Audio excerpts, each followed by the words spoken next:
The text message from my mother lit up my phone screen.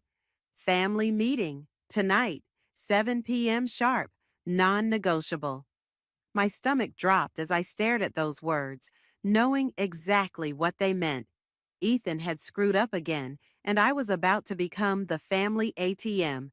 I'm Robin, and at 28, I've built a life that most would envy.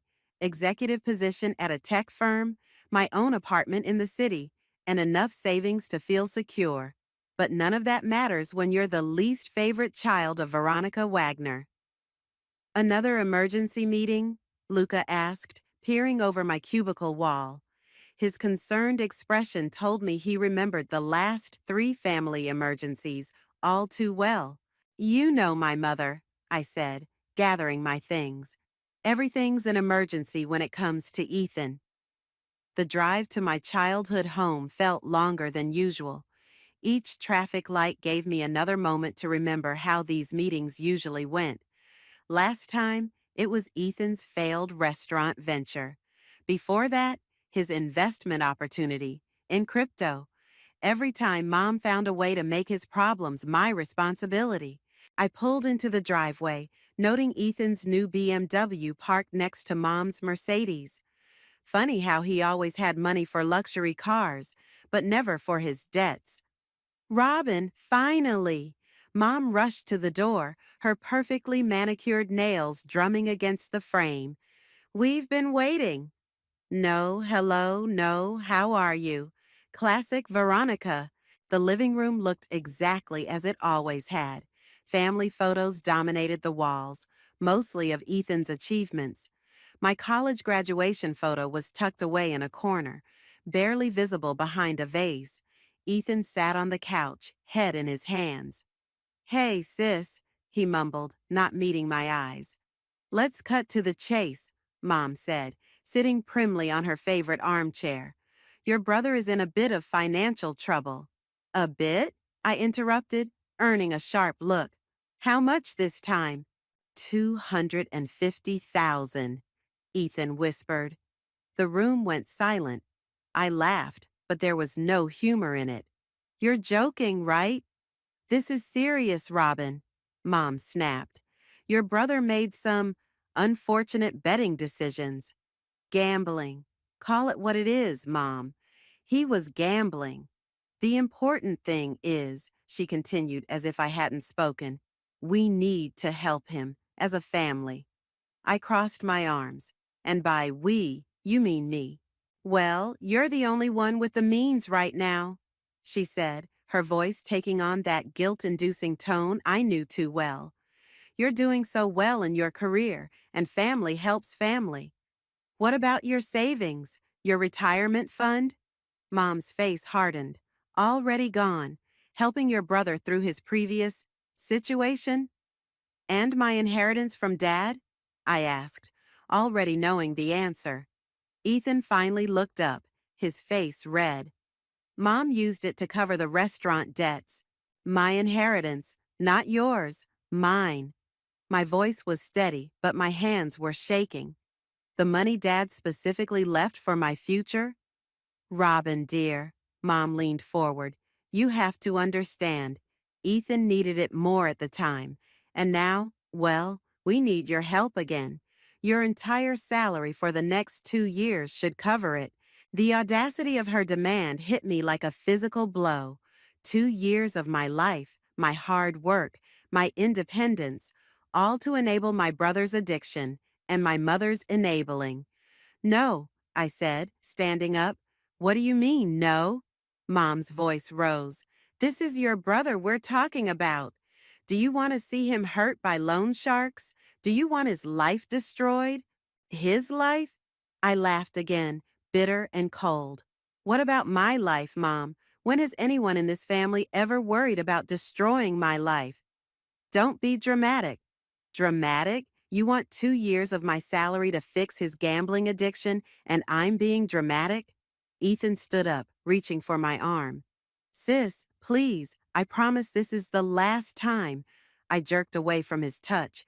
That's what you said about the restaurant, and the crypto, and the sports betting last year.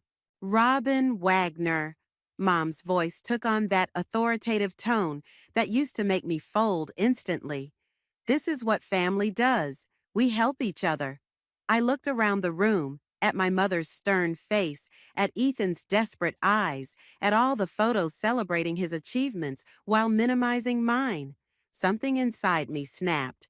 But instead of anger, I felt an odd sense of calm. You're right, Mom, I said, my voice eerily steady.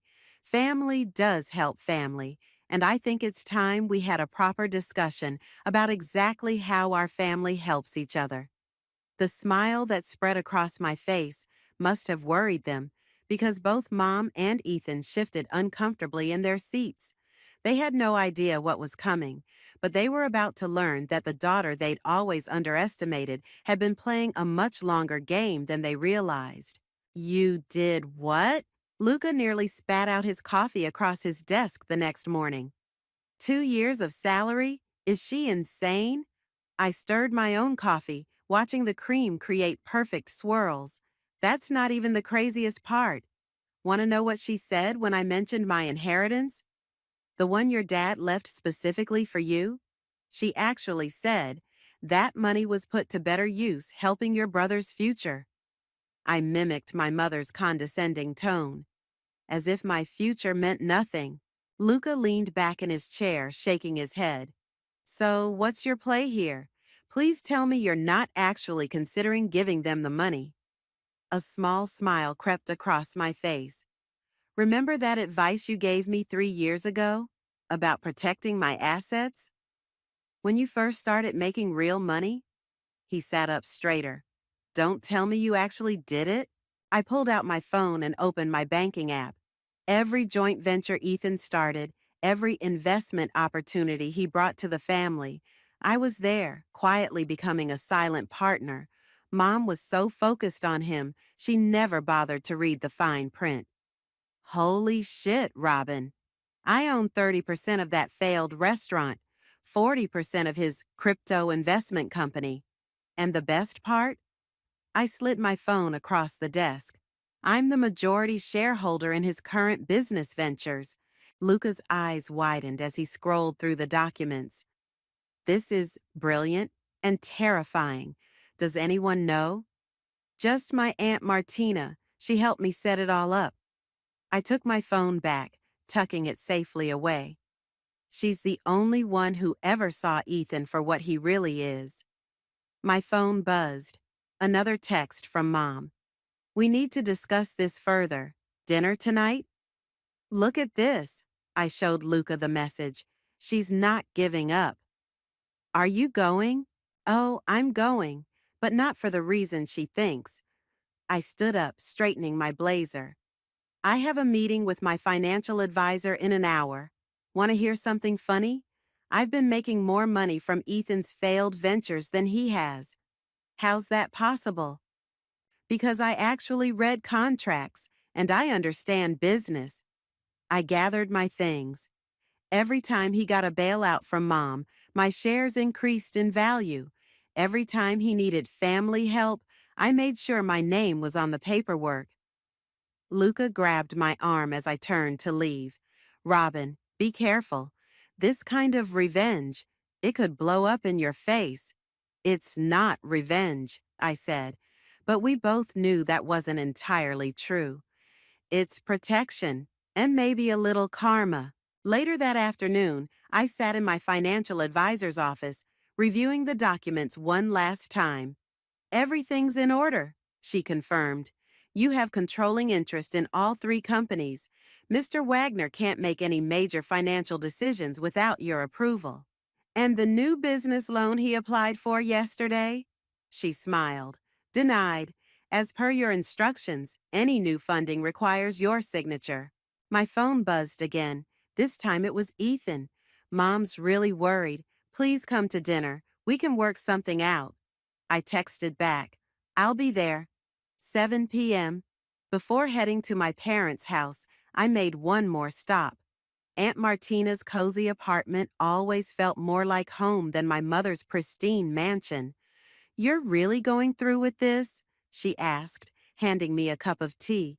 They left me no choice, I said, taking a sip. Did you know Mom used my inheritance to cover his gambling debts? Martina's face darkened. Your father would be furious. That money was meant for your future, not Ethan's mistakes. Well, Dad's not here, I said, fighting back tears. But I am, and I'm done being the family backup plan. Your mother won't take this well, Martina warned. She's always protected Ethan, even when she shouldn't have. That's exactly why I had to do this. I stood up, checking the time. Someone has to show them that actions have consequences. Martina hugged me tightly. You're stronger than both of them combined, sweetheart.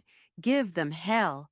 As I drove to my mother's house for the second time in 2 days, I thought about all the times I'd given in, all the times I'd played the dutiful daughter. The documents in my briefcase felt heavy with possibility. Tonight, everything would change. I parked behind Ethan's BMW again, noting the repo notice tucked under his windshield wiper. Right on schedule. Mom opened the door before I could knock, her smile strained. Robin, darling, I'm so glad you came to your senses. Actually, Mom, I cut her off, holding up my briefcase. I think it's time we reviewed some paperwork. All of us. The look of confusion on her face was just the beginning. By the end of tonight, they'd understand exactly who they'd been underestimating all these years. I spread the documents across the dining room table, the same table where Mom used to help Ethan with his homework while sending me to study alone in my room.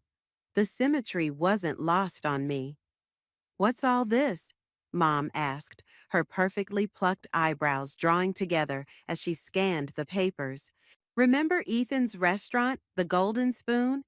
I pulled out the first set of documents, the one that failed spectacularly last year. Ethan shifted uncomfortably in his chair. What about it? Well, let's start with who actually owns it. I slid the partnership agreement across the table. You see this signature here? That's mine. 30% ownership. Mom snatched up the paper. That's impossible. Ethan handled all the paperwork. Did he? I smiled. Or did he just sign whatever was put in front of him, like always? You tricked me? Ethan's face flushed red. No, dear brother. I invested in you, just like family does.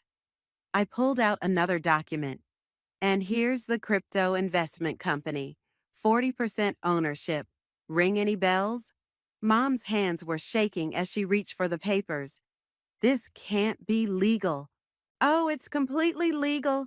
Every signature, every document, every transaction, all perfectly legitimate. I just made sure my name was on everything while you were both so busy throwing good money after bad. But, but where did you get the money to invest? Ethan stammered. Unlike you, I saved, I worked, and I watched. I leaned forward.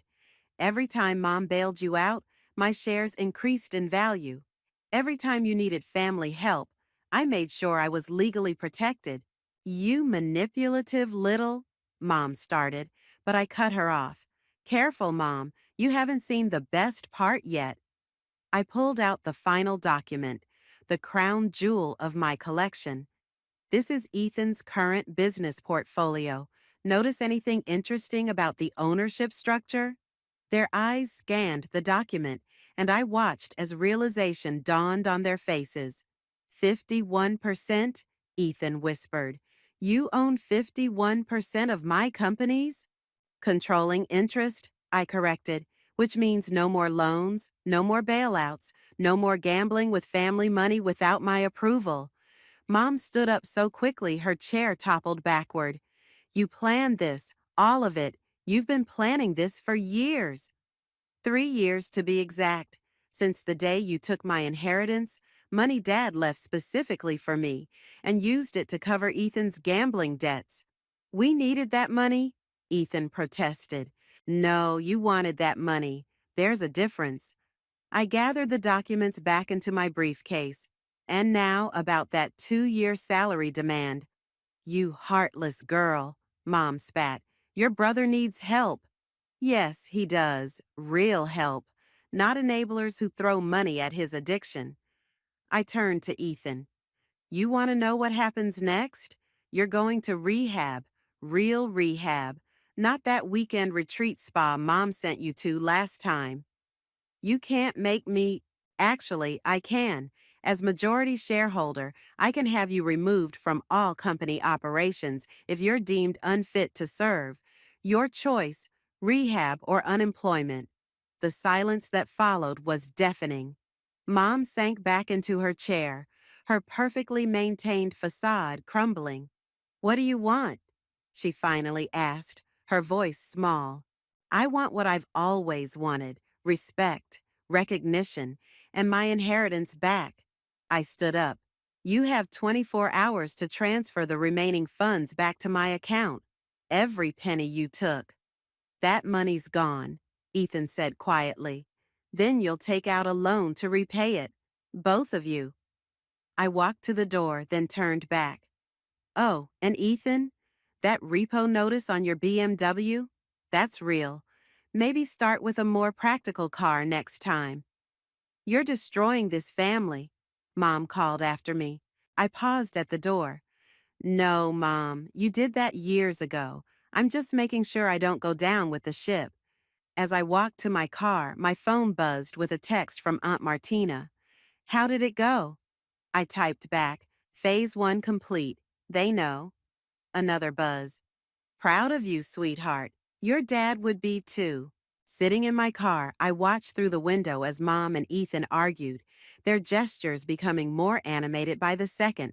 For the first time in years, I felt light, free from the weight of their expectations and manipulations. My phone buzzed one more time. Luca, you okay? Better than okay, I replied. But tomorrow's gonna be interesting. Because tomorrow, when they realized I'd frozen all of Ethan's business accounts pending a full audit, the real fireworks would begin. Sometimes karma needs a little help, and I was more than happy to assist. The calls started at 6 a.m. First Mom, then Ethan, then Mom again.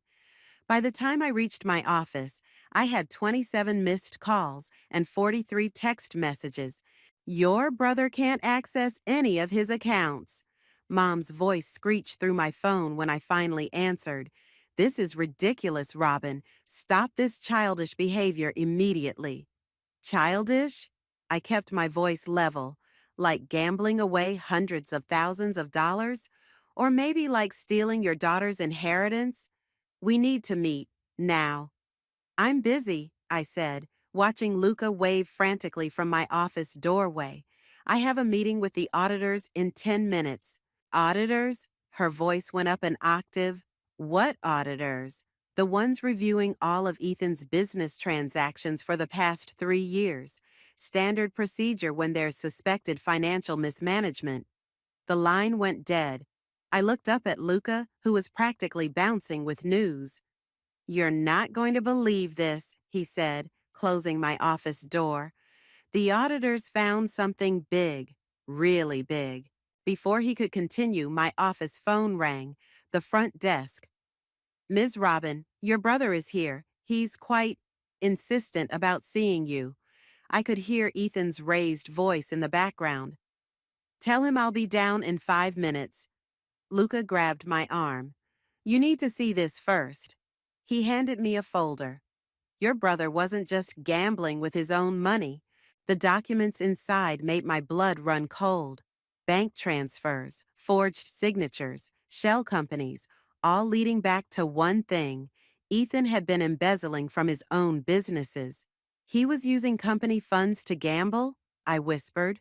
Worse, he was using them to pay off other gambling debts, then gambling with the profits to try to cover the holes. Luca tapped the papers. This is federal crime territory. The elevator dinged, and Ethan burst through the office doors, his face red with anger. What the hell are you doing to me? Funny, I said, holding up the folder. I was about to ask you the same thing. His face went from red to white in seconds. Where did you get those? The auditors work fast when they find evidence of fraud. I stood up, matching his intensity. Want to explain why your signature and mom's appear on documents neither of you were authorized to sign? You don't understand, he stammered. I was going to pay it back. I just needed one big win. Get out of my office, I cut him off. Go home, talk to mom, and for God's sake, get a lawyer. You wouldn't, he whispered. We're family. Family? I laughed. Was it family when you forged my signature to access business accounts? Was it family when you and Mom stole my inheritance? Please, Robin, his voice cracked. They'll put me in jail. Maybe that's where you need to be. I pressed the security button under my desk. You have 24 hours to come clean to Mom about everything. After that, the auditor's report goes to the FBI. As security led him away, my phone buzzed with a text from Aunt Martina. Your mother just called me, hysterical. What happened? Ethan's been embezzling, I typed back. It's worse than we thought. Her response was immediate. Come over after work. You need to hear something. The rest of the day passed in a blur of meetings and phone calls. My mother left 17 more voicemails, each more desperate than the last. By the time I reached Aunt Martina's apartment, I was emotionally exhausted. Sit down, she said as soon as I walked in. There's something you need to know about your inheritance. She pulled out an old envelope from her desk drawer. Your father left this with me before he died. I was supposed to give it to you if things ever got complicated. Inside was a letter and another set of documents. As I read, my hands started shaking. Dad knew? I looked up at Martina. He knew Mom was taking money from my accounts even before he died? Martina nodded. That's why he set up the secret trust in your name. The inheritance your mother thought she took? That was just the surface. The real money has been growing in a separate account all this time. I stared at the bank statements. The numbers made me dizzy. Why didn't you tell me sooner? Your father made me promise to wait until you were ready, until you showed you could stand up to them on your own. She smiled sadly. I'd say that time is now. My phone buzzed again. Mom. We need to talk. Your brother told me everything. Please come home. I showed the message to Martina, who squeezed my hand. Go. Show them who you really are. Show them what Robert's daughter is made of. I stood up, clutching my father's letter. They're not going to like what comes next. No, Martina agreed, but they're going to respect it. The house was dark except for the dining room light when I arrived. Mom sat at the head of the table, her usual perfect posture replaced by a defeated slump. Ethan paced behind her, running his hands through his disheveled hair. Sit down, Mom said quietly. No demands, no accusations, just exhaustion. I placed Dad's letter on the table between us. Before we start, read this. Mom's hands trembled as she opened the envelope. Her face grew paler with each line she read. Robert knew, she whispered. All this time? Dad knew everything, I said, watching her crumple in on herself. The money you took from my college fund when I was 16, the loans you made from my accounts during college, he tracked every penny. Ethan stopped pacing. What's she talking about, Mom? Your mother has been stealing from me since before Dad died, I explained. That's why he set up the secret trust fund, the one she couldn't touch. I did it for you, Mom suddenly burst out, slamming her hands on the table. Everything I did was to give you opportunities, Ethan. By stealing from me? I kept my voice steady. By taking everything Dad left for my future? You were always so capable, so independent, she said, as if that justified everything. Ethan needed more support. Stop. Ethan's voice cracked. Just stop, Mom. He turned to me. How bad is it? The audit? I pulled out my tablet and pulled up the preliminary findings. 3 million in embezzled funds, false documents, forged signatures, money laundering through offshore accounts. Mom's face went ashen. 3 million? And that's just what they've found so far. I looked at Ethan. Want to tell her about the loan sharks? Or should I? Loan sharks? Mom's head snapped toward Ethan. You said it was just casino debt. They're going to kill me, Ethan whispered, sinking into a chair. I owe them 500,000 by the end of the month. The room fell silent. I could hear the old grandfather clock ticking in the hallway, the one Dad used to wind every Sunday morning. There's a way out, I finally said, but you both have to agree to my terms. Anything, Ethan said quickly. Too quickly. First, you're going to rehab, a real facility, minimum 6 months. I held up my hand when he tried to protest. Non-negotiable. Second, Mom signs over her power of attorney to me until all debts are settled. Never. Mom stood up so fast her chair toppled backward. Then, I walk away right now. The audit goes to the FBI, and Ethan faces federal charges. I stood up too. Your choice. You would send your own brother to prison? Mom's voice shook with rage. You would let your son die over your pride? I shot back. Because that's what those loan sharks will do if we don't fix this. Ethan started crying. Not the manipulative tears I'd seen so many times before, but real, broken sobs. I'll do it. The rehab. Whatever you want. Just please help me. Mom stared at him for a long moment, then at the letter from Dad still lying on the table. Something in her seemed to break. What are your other terms? She asked quietly. You sell the house, downsize to something reasonable. All your assets go into a trust I'll manage. I pulled out the papers I'd had drawn up. You'll both receive living allowances, but no direct access to funds. You want to put us on an allowance? Like children? Mom's face flushed. No, like addicts, because that's what you both are. Ethan with gambling, you with enabling him. How dare you? Mom! Ethan interrupted. She's right. The silence that followed was heavy with decades of dysfunction. Mom picked up her chair and sat down heavily. The trust fund Dad set up, she finally said. How much? Enough to save Ethan's life and keep you comfortable, if you agree to my terms. I spread the documents in front of them. Sign now or I walk. Ethan grabbed a pen immediately. Mom stared at the papers for what felt like hours before slowly reaching for one. Your father would be ashamed of me, she whispered as she signed. No, I said, gathering the documents. Dad would be proud that we're finally fixing this, all of us. As I stood to leave, Ethan grabbed my hand. Why are you helping me? After everything? I looked at him, really looked at him, and saw not the golden child who'd tormented my childhood, but a broken man who needed help. Because that's what family does, I said, the right way. My phone buzzed as I reached my car. Aunt Martina. How did it go? I looked back at the house, at Mom and Ethan still sitting in the dining room light, looking small and lost. They signed, I typed back. The real work begins tomorrow. You're doing the right thing, she responded.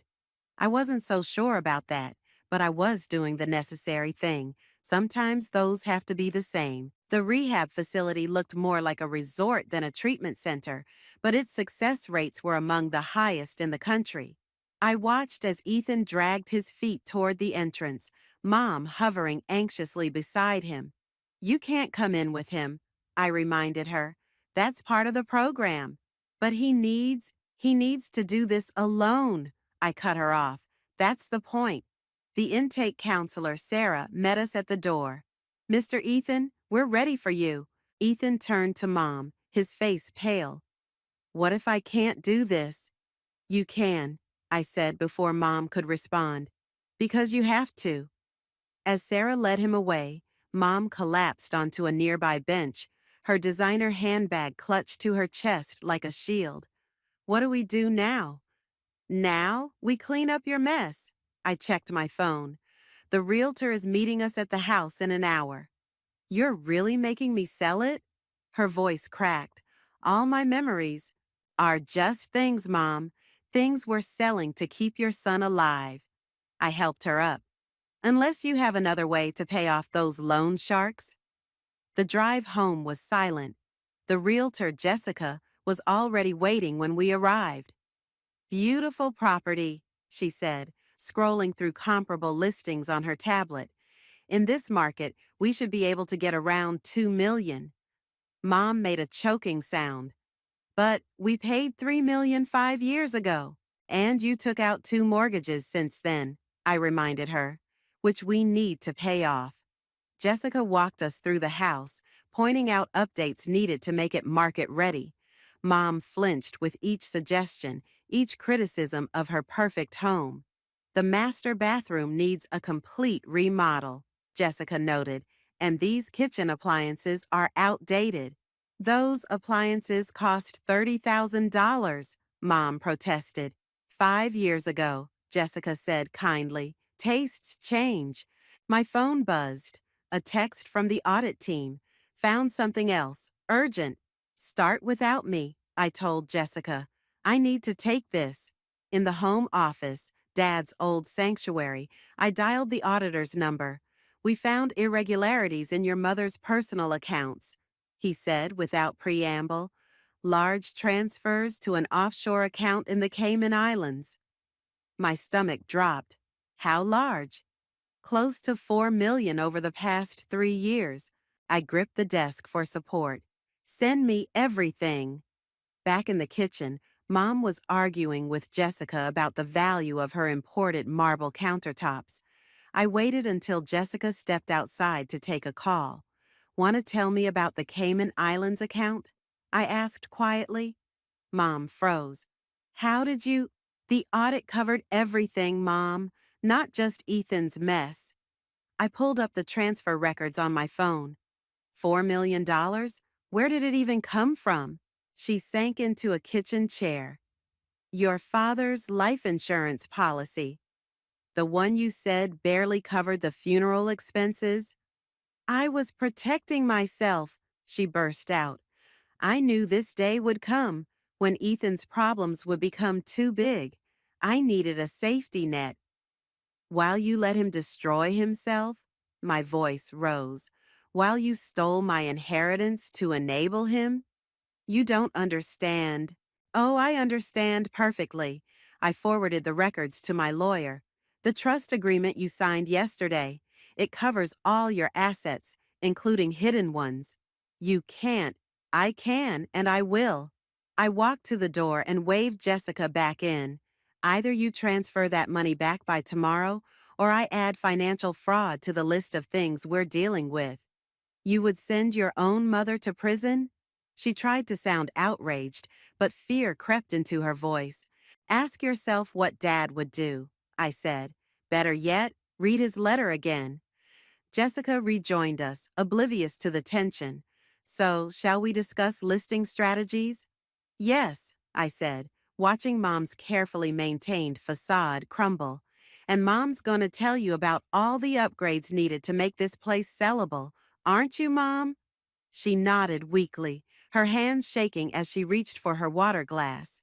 My phone buzzed again, this time from the rehab center, a photo of Ethan in his new room, looking terrified but determined. Below it, a message from his counselor. He's agreed to the full program, including family therapy. I showed Mom the photo. This is what matters now, not the house, not the money. Fixing our family. She stared at Ethan's image, tears finally breaking through her perfect makeup. I've made such a mess of everything. Yes, I agreed. But for the first time, you're going to help clean it up. Jessica cleared her throat awkwardly. Should I come back another time? No, Mom said, straightening her shoulders. Let's do this, all of it. For the first time since this started, I saw a glimpse of the mother I remembered from before Dad died, before money and status consumed her. Maybe there was hope for both of them after all. 3 months into Ethan's rehab, I sat across from him in the facility's visiting area. The change was striking. His eyes were clear, his hands steady, his designer clothes replaced by simple jeans and a t-shirt. "The loan sharks are taken care of," I said, pushing a folder across the table. "All debts settled." He opened it cautiously. "How?" "Mom's Cayman account covered most of it. The house sale will handle the rest." "And Mom?" He looked up. "How's she doing in the apartment?" I thought about our mother's new two-bedroom apartment, a far cry from her mansion, but still more than comfortable. "She's adjusting. Aunt Martina visits her daily." "She won't answer my calls," he said quietly. "Part of your recovery is her recovery too. She needs to learn not to enable." A counselor approached our table. "Ethan, your group session starts in 5 minutes." He nodded, then turned back to me. "There's something else you need to know about Dad's company." My heart stopped. "What about it?" "Mom didn't just take your inheritance. She and we sold Dad's shares right after he died." The room seemed to tilt. Dad's company, his life's work, had been sold years ago to a larger corporation. We'd been told the board had voted him out. "You did what?" "Mom convinced me it was the right thing to do. Said Dad would have wanted the money used to secure my future." He couldn't meet my eyes. "We forged your signature on the sale documents." My hands clenched into fists. "How much?" 12 million. The number hung in the air between us. $12 million. My birthright, stolen by my own family. "That's why you're telling me now?" I kept my voice steady. "Because you know I'll find it in the audit?" He nodded miserably. "I'm trying to make amends. Step 9, you know." "Where's the money now?" "Gone. Gambling, bad investments, Mom's shopping addiction." He stood up as the counselor returned. "I'm sorry, Robin, for everything." I waited until he left before pulling out my phone and calling Luca. "I need you to find something," I said when he answered. "The sale documents for Dad's company. All of them. That was years ago. They forged my signature. Find them." An hour later, I sat in Mom's new apartment, watching her hands shake as she poured tea into delicate cups she'd saved from the house sale. $12 million, I said without preamble. Dad's company. The teacup clattered against its saucer. "Ethan told you." "Were you ever going to?" "What difference does it make now?" She tried to sound dismissive, but fear crept into her voice. "The money's gone." "The difference," I pulled out my phone and played a recording, "is that forgery and fraud have no statute of limitations in corporate sales." Mom's face went white as she heard her own voice from years ago, instructing Ethan how to copy my signature. "Where did you get that?" "Ethan recorded everything back then. Insurance, he called it." I stopped the playback. "He gave me all the recordings last week, part of his recovery program." "You wouldn't," she whispered. "Actually, I already did." I showed her the email I'd sent to my lawyer.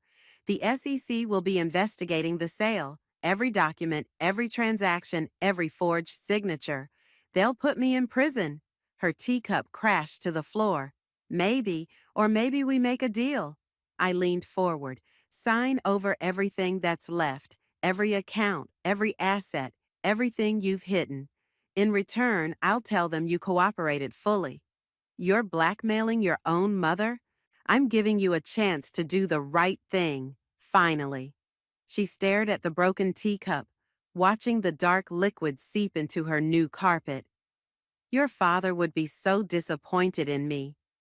"Dad's not here because you and Ethan couldn't wait to sell off his legacy."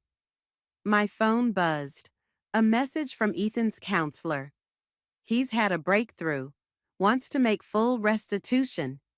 "Ethan's trying to change," I told Mom. "Are you?" She was quiet for a long moment, then walked to her desk and pulled out a thick envelope. "These are all my accounts, everything I have left, even the ones you don't know about." I took the envelope, feeling its weight. Why now?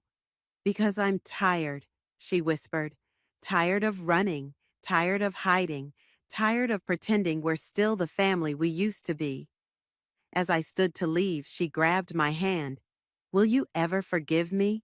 I looked at her, really looked at her, and saw not the manipulative woman who'd orchestrated so much pain, but a broken mother who'd lost her way. That depends, I said, on what you do next. Outside, the sun was setting over the city. My phone buzzed with a text from Aunt Martina. Your father would be proud of you today. I wasn't so sure about that, but for the first time in years, I was proud of myself. The autumn breeze carried the scent of coffee from the small cafe where I sat with Ethan, watching people hurry past on their way to work. His 6 months in rehab had ended yesterday, and this was our first real conversation as equals. The SEC investigation is complete, I said, sliding a document across the table. They're not pressing charges. Ethan's shoulders sagged with relief. And Mom? She cooperated fully, returned everything she could. I stirred my coffee. The restitution payments will take years, but at least we're on the right path. I found a job, he said quietly. Nothing fancy, just bookkeeping at a small firm. They know about my past. Honest work, I nodded. Dad would like that. I've been thinking about him a lot. Ethan pulled something from his pocket, Dad's old pocket watch. Found this when I was helping Mom move. Remember how he used to let us wind it on Sundays? You first, then me, I smiled. He said it taught us patience.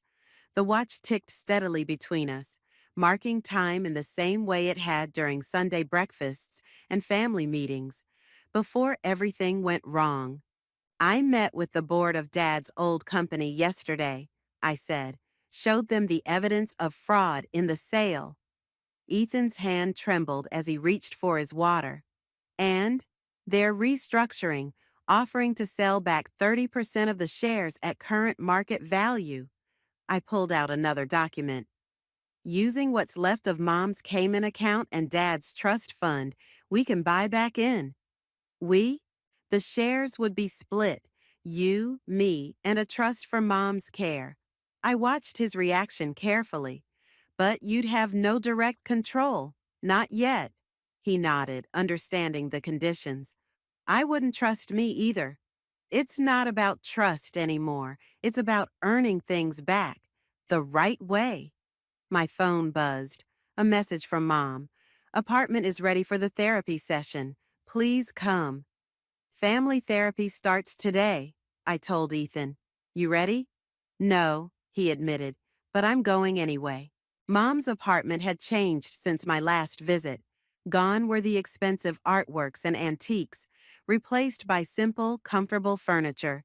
She'd even hung Dad's old family photos, the real ones, not the staged portraits she used to prefer. I made coffee, she said as we entered. Real coffee, not that imported stuff I used to insist on. The therapist, Dr. Marshall, arrived right on time. We sat in a circle, the pocket watch ticking on the coffee table between us. Let's talk about moving forward, Dr. Marshall began, about rebuilding trust. I have something to say first, Mom interrupted. She pulled out an envelope. This is my last secret, the insurance policy I took out on the house before we sold it. I want you to have it, Robin. It's not much, but it's a start. I took the envelope but didn't open it. This isn't about money anymore. I know, she whispered. It's about saying I'm sorry, really sorry. And you, Ethan? Dr. Marshall prompted. I'm sorry for more than I can ever say. He picked up the pocket watch.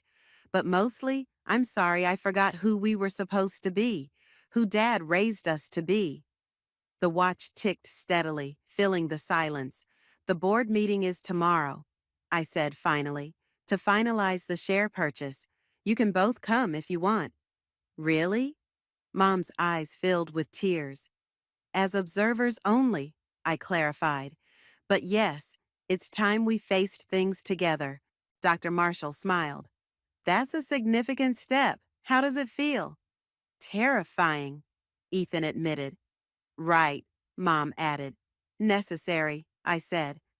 After the session, we stood in Mom's small kitchen, drinking coffee from ordinary mugs instead of her old bone china. Dad's office, Ethan said suddenly. In the new company setup. Who gets it? Nobody, I replied. We're turning it into a conference room, named after him. Mom touched the pocket watch, now sitting on the counter. He would like that. No pedestals, no shrines, just work and family. Speaking of work, Ethan set down his mug. I should go. First day at the new job tomorrow. As he headed for the door, I called after him. Take the watch. He turned back, surprised. But you should have it. You need it more right now, I said, to remember who you're becoming. After he left, Mom touched my arm. Are we going to be okay? I looked at her, really looked at her, and saw someone trying to change, someone who finally understood the difference between enabling and loving. We're going to be different, I said, and that's a start. Outside, the autumn wind scattered leaves across the sidewalk. My phone buzzed with a text from Aunt Martina. Dinner tonight? Yes, I replied, and bring the old photo albums. It's time to remember who we were, to become who we should be. Sometimes the hardest part of revenge isn't executing it. It's knowing when to let it go.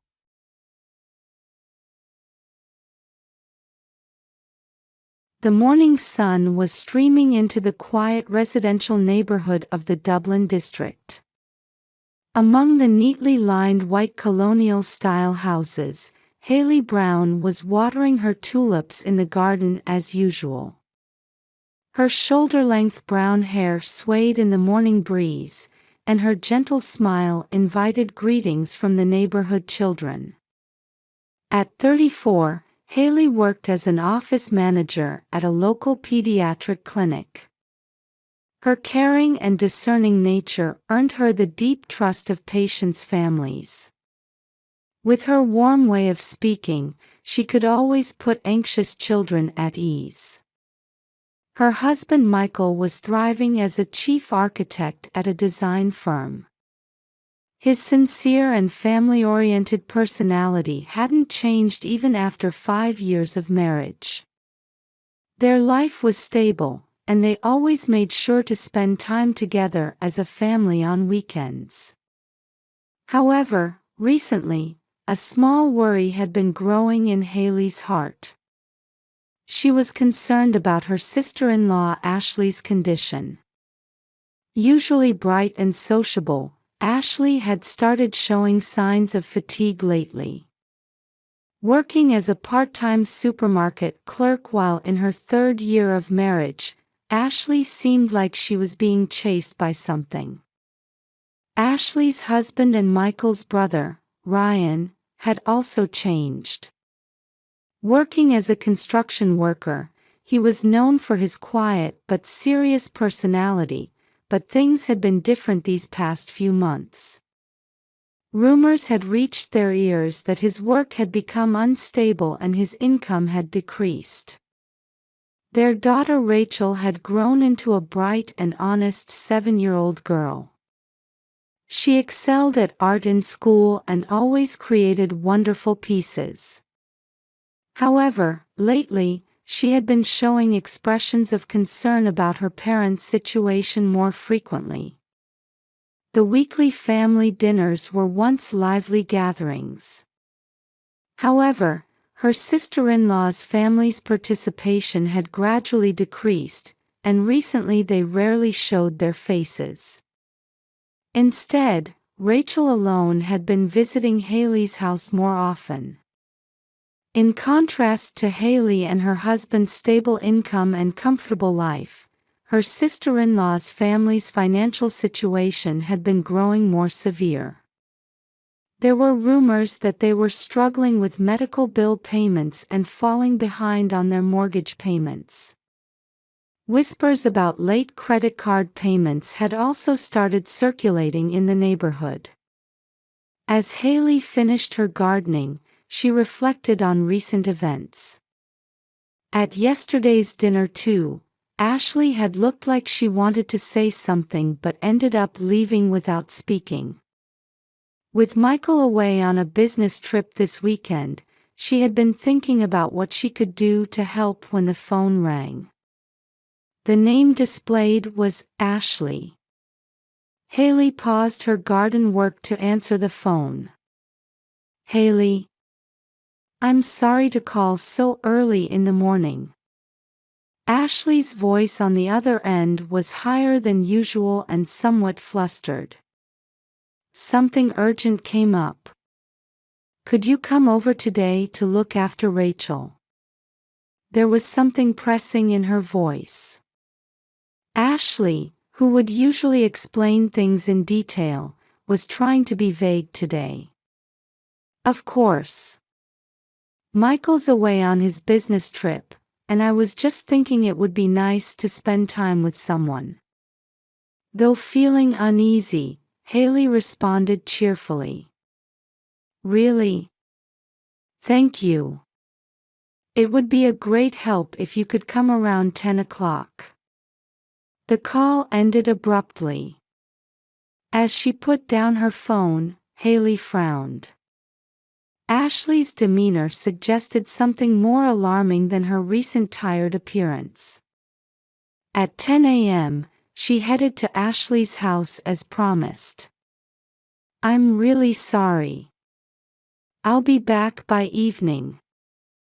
Ashley hurriedly left these words at the doorstep and rushed to her car without their usual chat.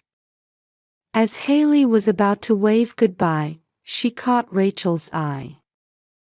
There was a shadow of something unspoken in the little girl's expression. Entering the house, Rachel quietly sat on the living room sofa. Her usually energetic niece seemed oddly mature today. Though feeling unsettled, Haley spoke to her brightly.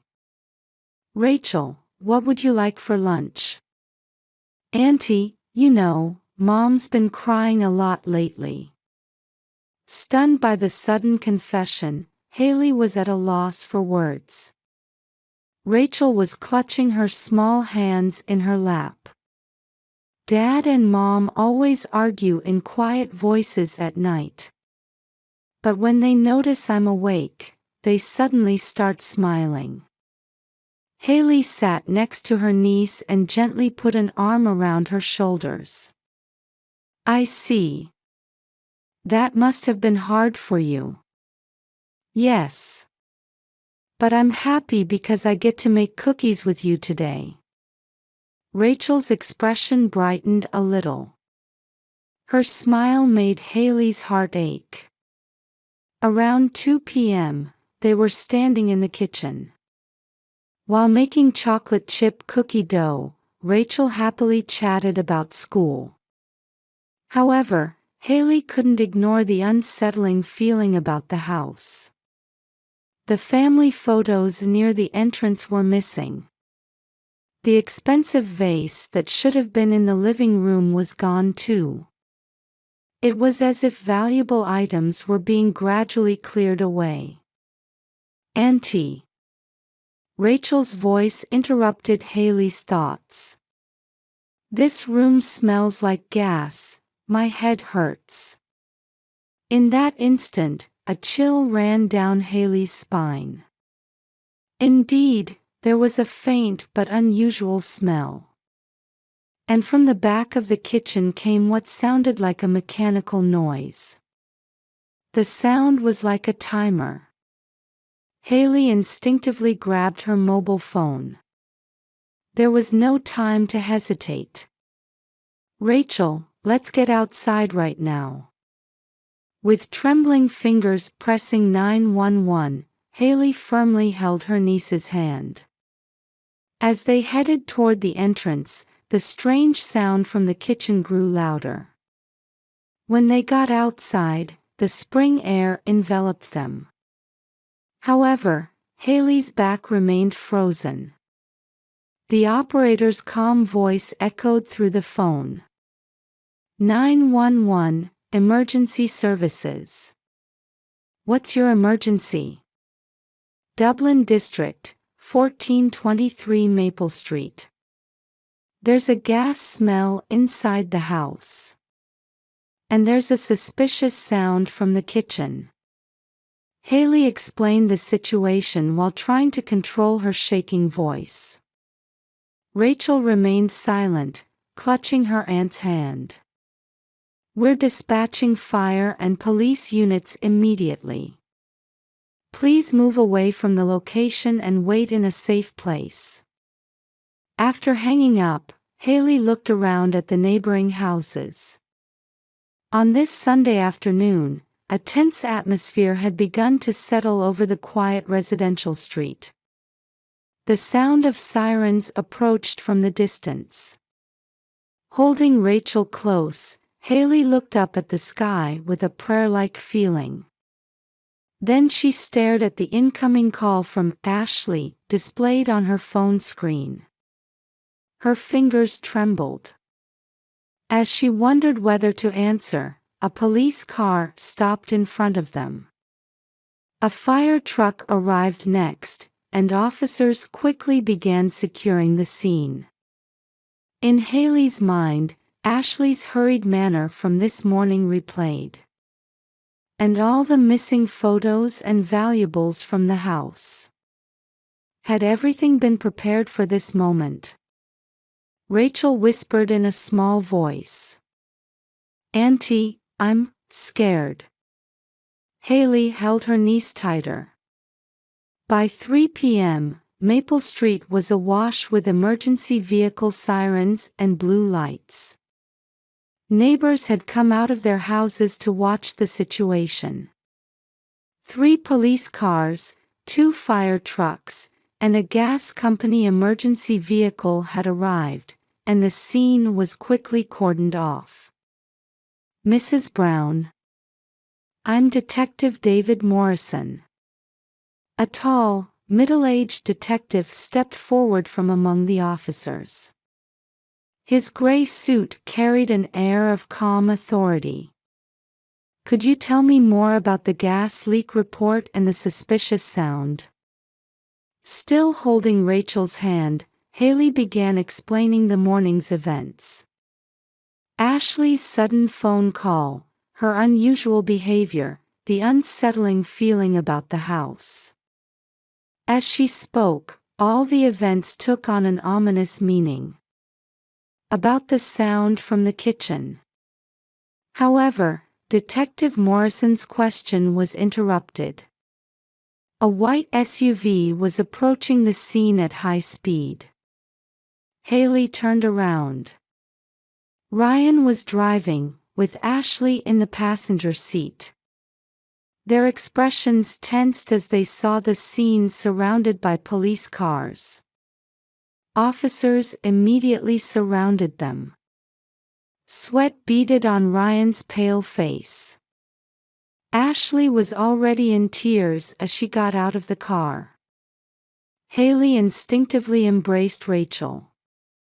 Ashley's gaze turned toward them, her eyes swirling with indescribable emotions. "Ma'am, would it be all right if we take your child to a separate room?" A female officer spoke gently. They probably needed to separate the adults for questioning. Rachel looked up at Haley anxiously. "It's okay. Your safety is what matters most." Haley smiled, though her heart was churning with complex emotions. As she watched Rachel get into the patrol car with the female officer, the questioning of Ashley and Ryan began. "Why did you return in such a hurry?" Detective Morrison's voice inquired quietly. "We got a call about a gas leak." Ryan's voice was trembling. Beside him, Ashley kept her face covered with both hands. "But the report came from Haley here, didn't it?" At the detective's pursuit, their expressions tightened. A young officer hurried over. His expression suggested a significant discovery. Detective Morrison reviewed the report, then slowly turned back to Ashley and Ryan. "We found signs of deliberate tampering with the gas line." At those words, the air around them froze. Ashley let out a small cry, and the color drained from Ryan's face. "Both of you will need to come to the station for questioning." As officers began handcuffing them, Haley's phone rang. The screen showed Michael. Her husband at his business trip location still knew nothing about this. During the investigation, Rachel would be protected at Haley's home. "Auntie, did Dad and Mom do something bad?" That night, Rachel asked timidly. All Haley could do was gently embrace her niece's small body. A week after the incident, a heavy atmosphere hung over the conference room at the Columbus police station. Thick investigation files were stacked in front of Detective Morrison. Michael and Haley waited for the detective's report. The gas line tampering was clearly premeditated. The detective showed them photographs. Fine scratch marks remained on the kitchen pipes. "This isn't amateur work. It's the work of someone with construction experience." At those words, Michael's expression hardened. The fact that his own brother had tried to endanger his family was still hard to accept. "And this is the contract obtained from the insurance company." The document the detective produced detailed a fire insurance contract signed 3 months ago. The insured amount was $3 million. An abnormally high contract. Normally, such high-value contracts require careful scrutiny. However, this contract was approved at an unusual speed. Haley frowned while reviewing the documents. The insurance agent's name seemed familiar somehow. The following week, the investigation showed further developments. The two were called back to the police station by the detective. This time, a financial investigator was also present. The investigation of Ashley and Ryan's deposits revealed serious issues. The computer screen displayed transaction histories from multiple bank accounts. Over the past 6 months, there have been withdrawals totaling $450,000. Most appear to be payments to an illegal moneylender. The financial investigator's explanation made the air in the conference room heavier. Furthermore, Ryan has $250,000 in gambling debts. Ashley has $200,000 in medical debt, and a foreclosure notice had been issued on their home loan. The weight of the numbers told the whole story. The desperate couple's final resort had been insurance fraud. The investigation into the problematic insurance agency is also progressing. Multiple fraudulent contracts have been discovered, and the FBI will be joining the investigation. Just then, there was a knock on the conference room door. "Detective, new evidence has been found." A young detective presented a photograph. It showed Ryan at a nearby gas station on the morning of the incident, captured by security cameras. He was carrying an unnaturally large bag. It's believed to contain parts for a timer-triggered ignition device. All evidence pointed to a planned crime. There's one more concerning point. The detective chose his words carefully. 3 days before the incident, Ashley's social media suddenly increased with posts about their happy family. Almost as if creating an alibi. Haley quietly completed the sentence. Why go to such lengths with a plan that involved their niece? That night, Haley watched Rachel's sleeping face in her living room. Today again, the girl had shown her art project from school. Her attempt to act cheerful made Haley's heart ache. A few days later, before dawn, a line of black SUVs quietly arrived on Maple Street. A joint team of FBI and local police silently took their positions. Ashley and Ryan had been hiding in a motel. Special units deployed to surround their room. Open the door. At the sudden call, light came on in the motel room. After a few seconds of silence, the door slowly opened. Hands up, slowly come outside. Ryan appeared first. Gone was any trace of the proud construction worker. He raised his hands with an exhausted expression. Ashley followed. Her eyes were already wet with tears. Ryan Brown, Ashley Brown. You are under arrest on suspicion of attempted murder and attempted insurance fraud.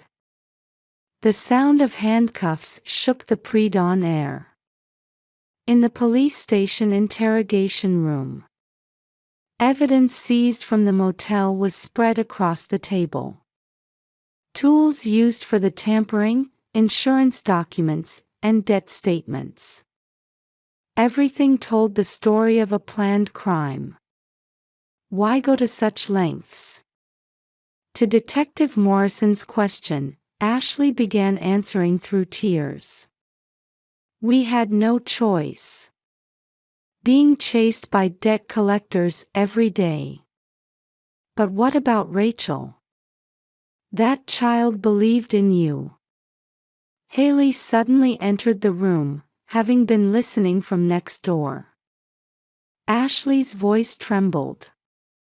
If only you hadn't reported it. That's not what protecting family means. There was strong resolve in Haley's voice. Ryan muttered in a small voice, head down. This was the only way to pay back the debts. 6 months later, gentle spring sunlight filtered into the courthouse hallway. Ryan had just been sentenced to 12 years in prison, Ashley to 8 years. Both received slight reductions in their sentences on the condition of participating in rehabilitation programs. A letter from Rachel. Ashley received the envelope with trembling hands from the guard. The monthly permitted letter exchange. The girls' heartfelt words were becoming motivation to atone for their crimes.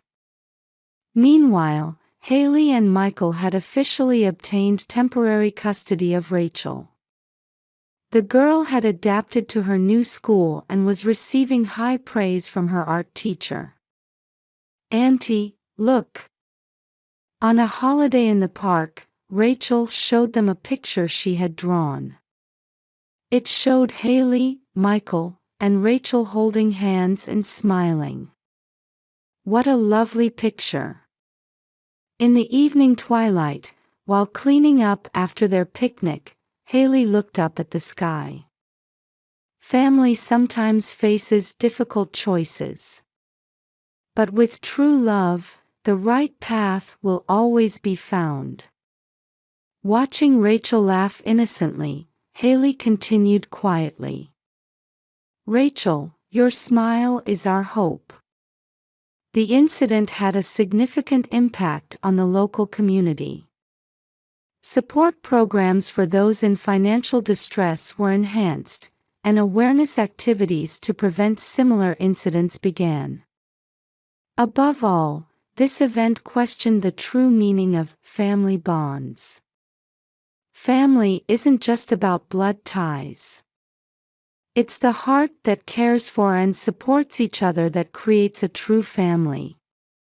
As the first star began to shine in the night sky, warm light spilled from the windows of Haley's house. The story of their new family was about to begin again.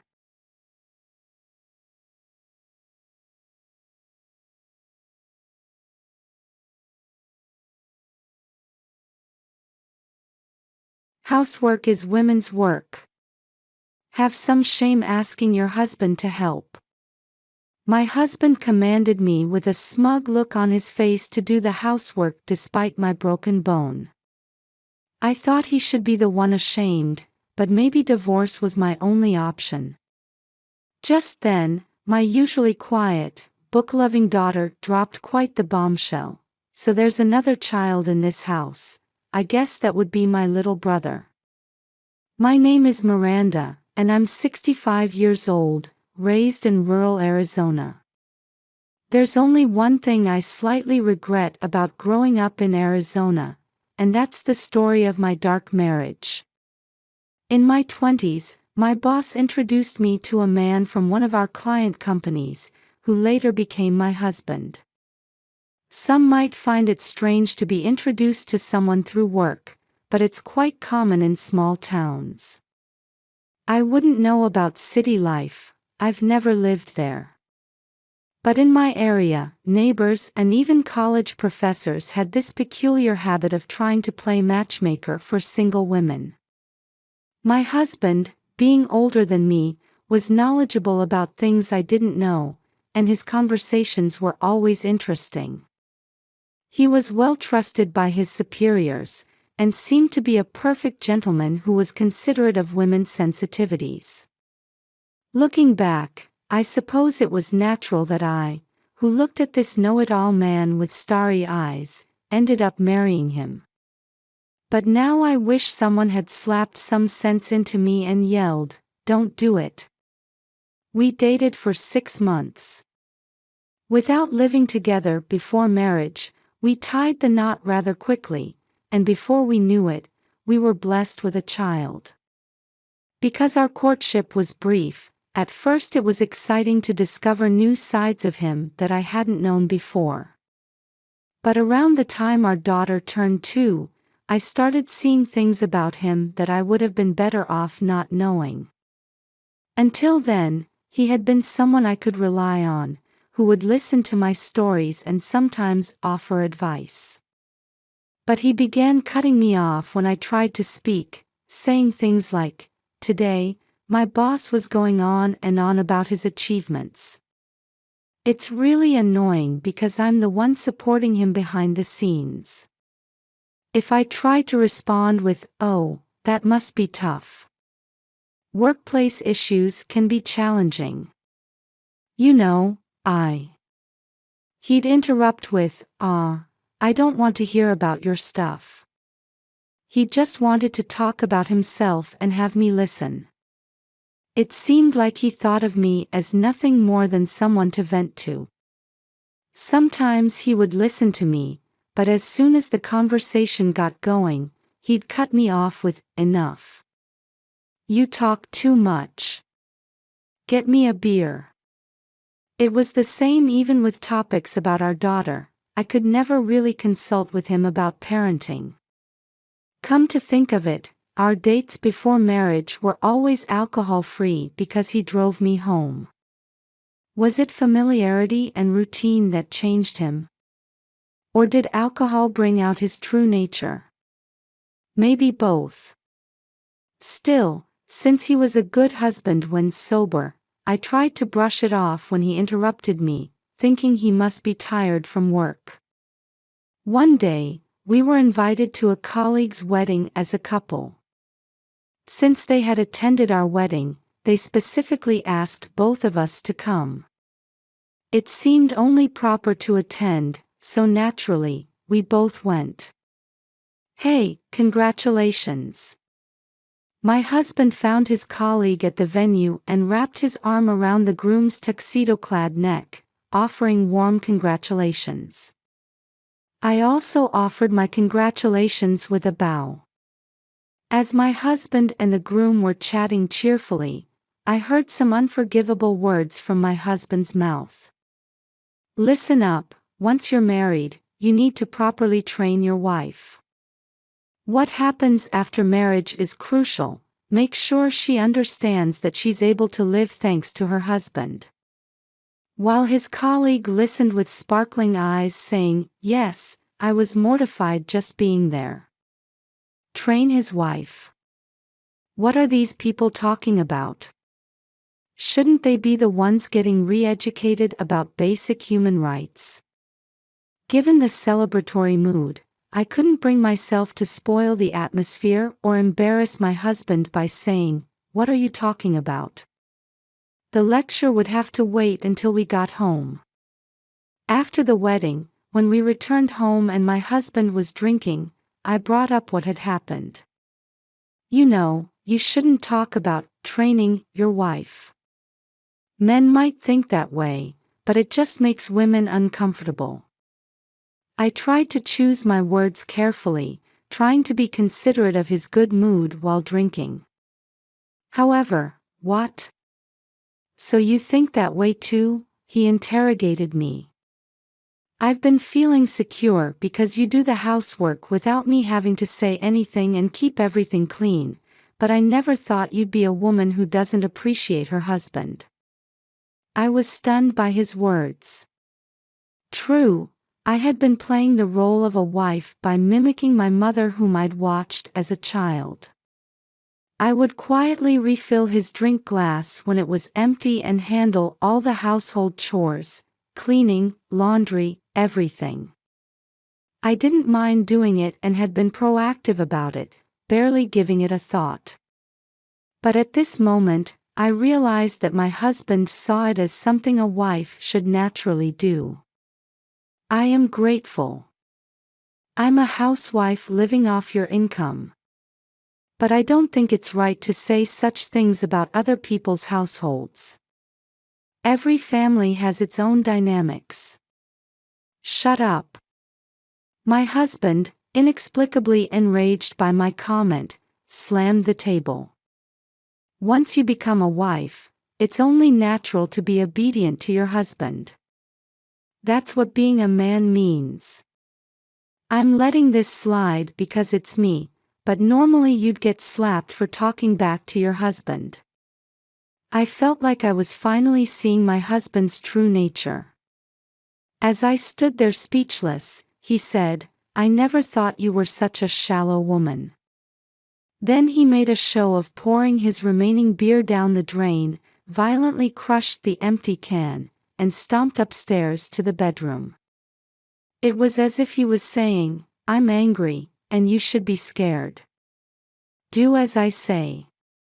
It goes without saying that my feelings for him instantly went cold when I saw this husband who couldn't control his emotions and thought that whoever got angry won. The next morning, my husband acted as if nothing had happened and ordered me to bring him his tie, saying just, "Tie." While I would normally comply without question, today I couldn't help but think, why should I? Looking back, my father was the same way.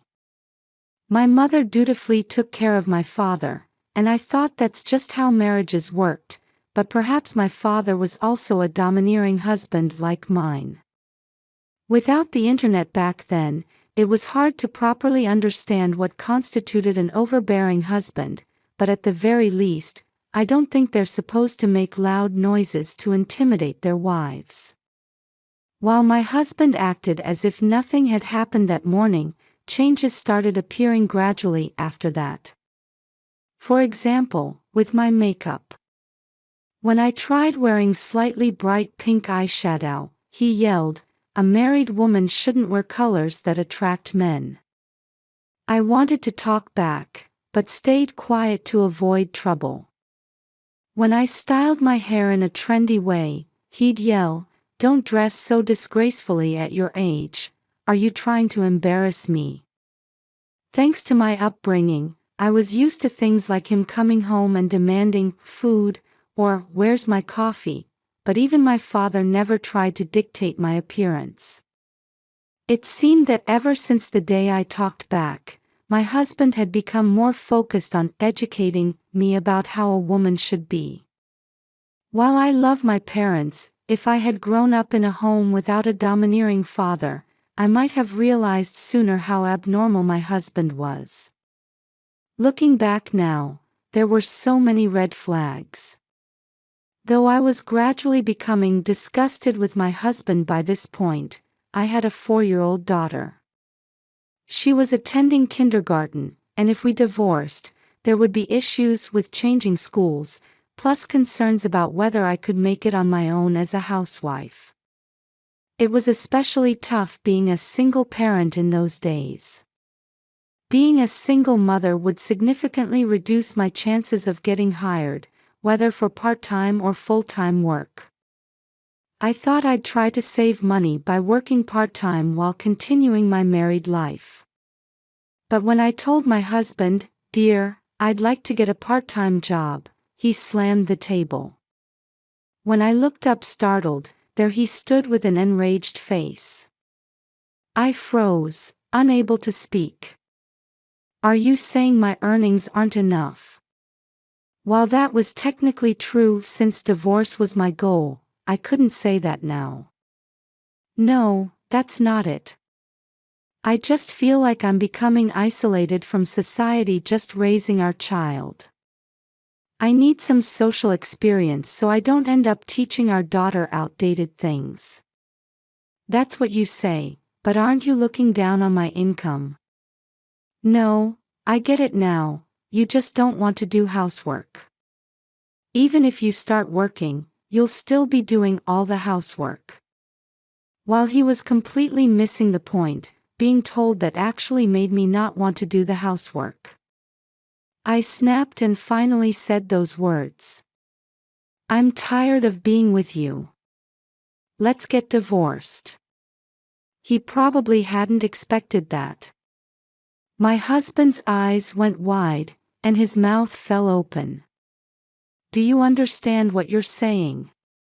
"Yes, I understand perfectly well that I'll be better off. I'll take custody of our daughter.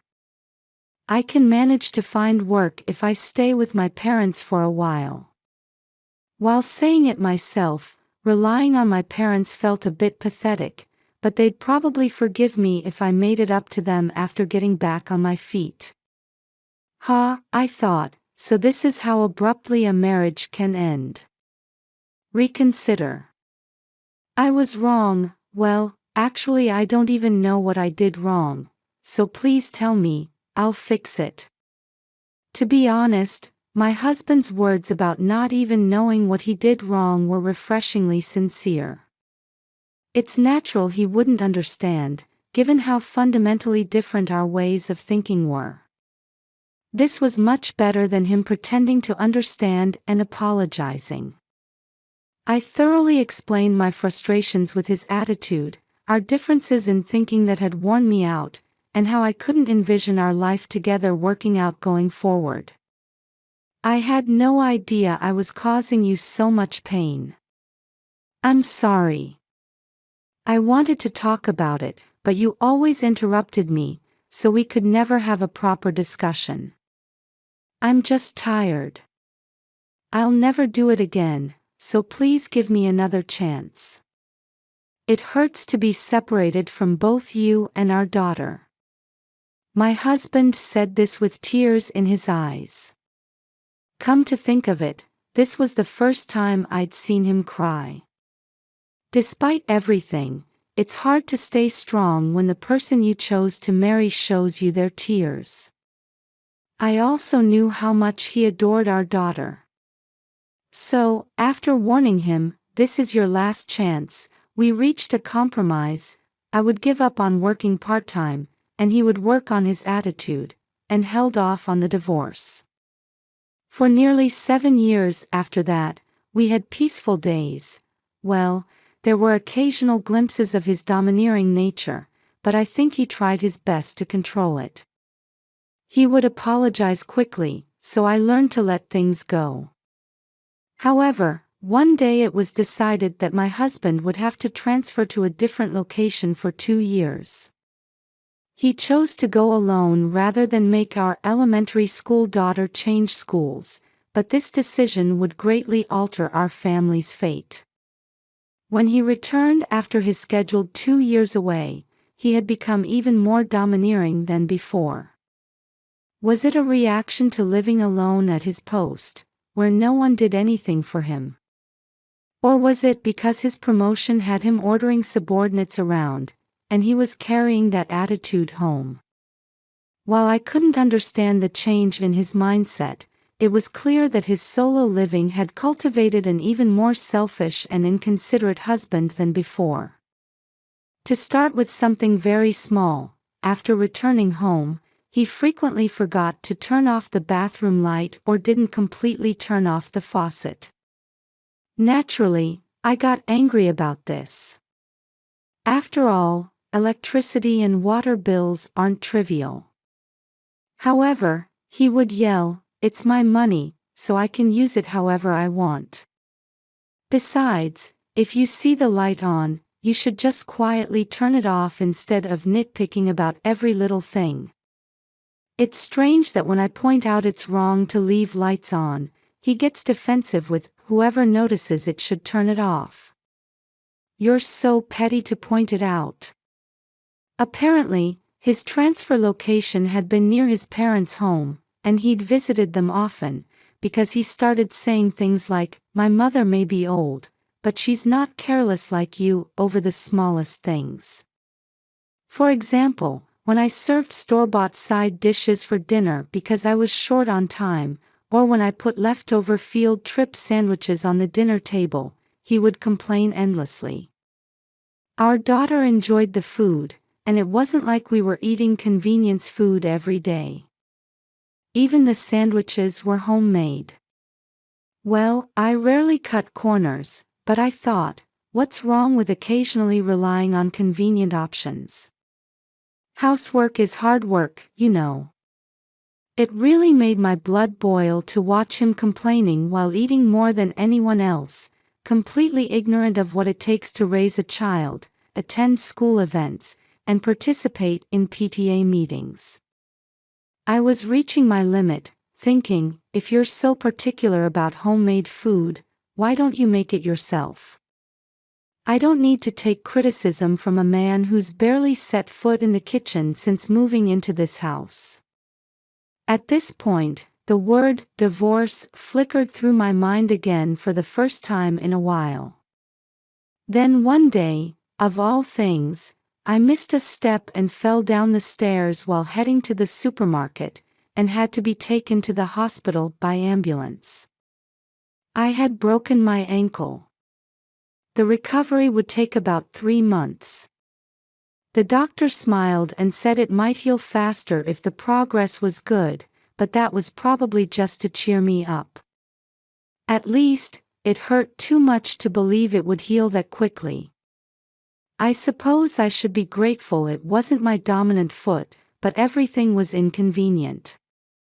Because I had to take an ambulance, my husband had to come pick me up, and I felt a mix of guilt and reluctance to rely on him. When I thanked him for coming to the hospital, my husband, who was always good at keeping up appearances, kindly asked, "I was worried. Does it hurt? Are you okay?" It would have been nice if he had maintained this attitude throughout my injury, but my hopes were soon brutally crushed. It happened when we got home. When my husband asked about dinner, I suggested, "With my foot like this, I can barely manage to cook, so would you mind helping with the housework until my foot gets better? We could even stand in the kitchen together and divide up what each of us could do." I thought that even my husband wouldn't say, "That's your problem, you do it," to an injured person right in front of him. What are you talking about? Listen here, housework is women's work. Have some shame asking your husband to help. My husband raised his voice with a smug look on his face as if he was speaking the absolute truth. "So you're still the domineering husband even when your wife is injured?" I felt beyond exasperation, I felt contempt. "So there's another child in this house," I guess that would be my little brother. Our daughter, who had arrived home before us and was doing her homework at the living room table with her chin propped in her hand, suddenly dropped this bombshell. My husband let out a surprised, "Huh? What are you talking about? You don't have a brother?" My husband questioned our daughter. "Yes, I do. There's a big brother right there." When she pointed at him, my husband looked around confused, as if to say, "Me?" with an expression so foolish I almost burst out laughing. "You can't even make your own meals, so you're less capable than me, which makes you a child, my little brother." "I can make my own food," our daughter said with a mischievous smile. "Wait, this is between your mother and me, and you shouldn't interfere. This is like education for your mother." Huh? What could an idiot possibly teach? Someone who can't even get their own coffee or make their own meals has nothing to teach mom. Our daughter was completely looking down on her father. Normally I would scold her with, "Don't talk to your elders that way," but well, my husband hardly qualified as someone worthy of such respect. "First of all, I don't really think of you as my father, so could you stop acting so high and mighty? You only ever come to parent-teacher conferences, and it's always mom who listens to my problems. Even when I was little and asked you to play with me, you were always busy, but really just absorbed in the horse racing section of the sports paper. But I did play with you sometimes. Come on, remember. Right? Oh, you made me pull weeds. While you mostly just rested, right? You call that playing? If this were dating, you'd be getting dumped. And first of all, that condescending attitude of, 'I played with you,' is annoying." Our daughter's sharp tongue, which had gotten a bit precocious since entering middle school, hit my husband hard. "But we had family time together." "You mean when you just talked by yourself?" "More like Dad's one-man show." I couldn't help but laugh when our daughter burst out laughing. My husband's face turned progressively redder. "I've loved both of you all this time. You haven't done much to show it. If the person you claim to love doesn't feel loved, then that's just your own self-satisfaction." My husband finally fell silent at our daughter's logic. His back seemed to look smaller somehow. "Can't say anything back, huh? Do you have any more of your self-proclaimed happy family episodes? Because I can keep countering them all day." My husband could only tear up without saying anything in response to our daughter's smirking face. While my husband never helped with housework or childcare, and never spent time with our daughter, he considered himself a good father. So this must have been quite a shock. But since our daughter never acknowledged him as a good father, we can only say it was all in his head. "Hey, since this is a good opportunity, can I say something I've been thinking about?" My daughter responded to my question with, "Sure. I think I have an idea what you're going to say. Would it be okay if I got divorced?" As someone who always rushed back to my room because Dad's bragging at the dinner table was so annoying, I've been living like he doesn't exist anyway, so it's fine by me. My husband turned pale and nearly cried at our daughter's explosive statement. But paying no attention to him, she continued. "I'll be in high school soon anyway, and I'll get a part-time job to help support you, Mom. Let's live happily together, just the two of us." "How reliable you are, thank you." "Wait." My husband tried to stop us as we were proceeding with divorce plans on our own. But our daughter ignored him, saying, "Clingy men are such a turn-off. Now, go pack your bags, and pushed him toward the stairs leading to his room on the second floor. I smiled at him and said, "I'll prepare the divorce papers later, so please sign them." Realizing he had no chance, my husband spat out a pathetic parting shot, "Don't come crying to me when you regret throwing me away," and left our house with his packed bags. For about 6 months after that, my husband delayed the divorce, saying things like, "I don't want a divorce," and "I want to see our daughter," but when our daughter made the outrageous proposal, "I'll consider it if you win at rock paper scissors," my husband, lacking sound judgment, fell for it and lost to her. Finally, we were divorced.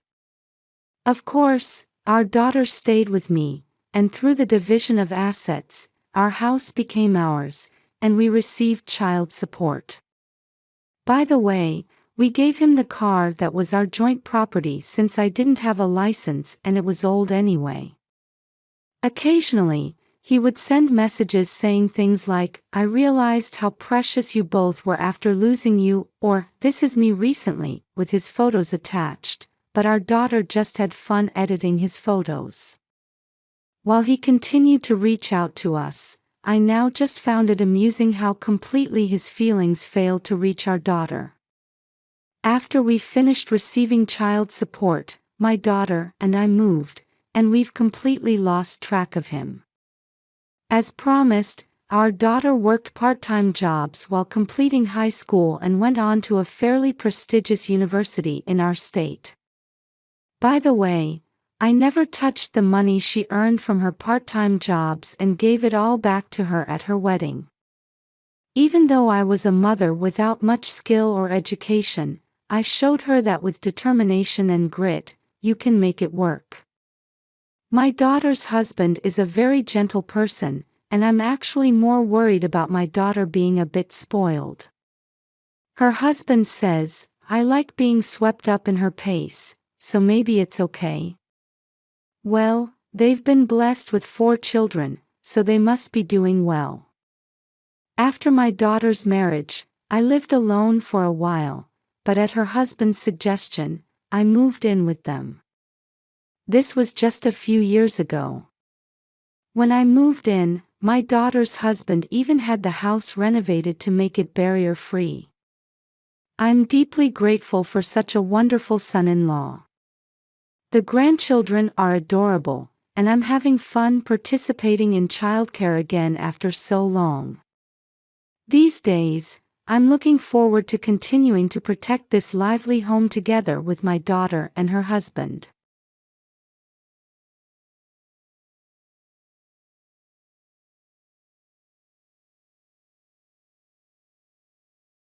Help!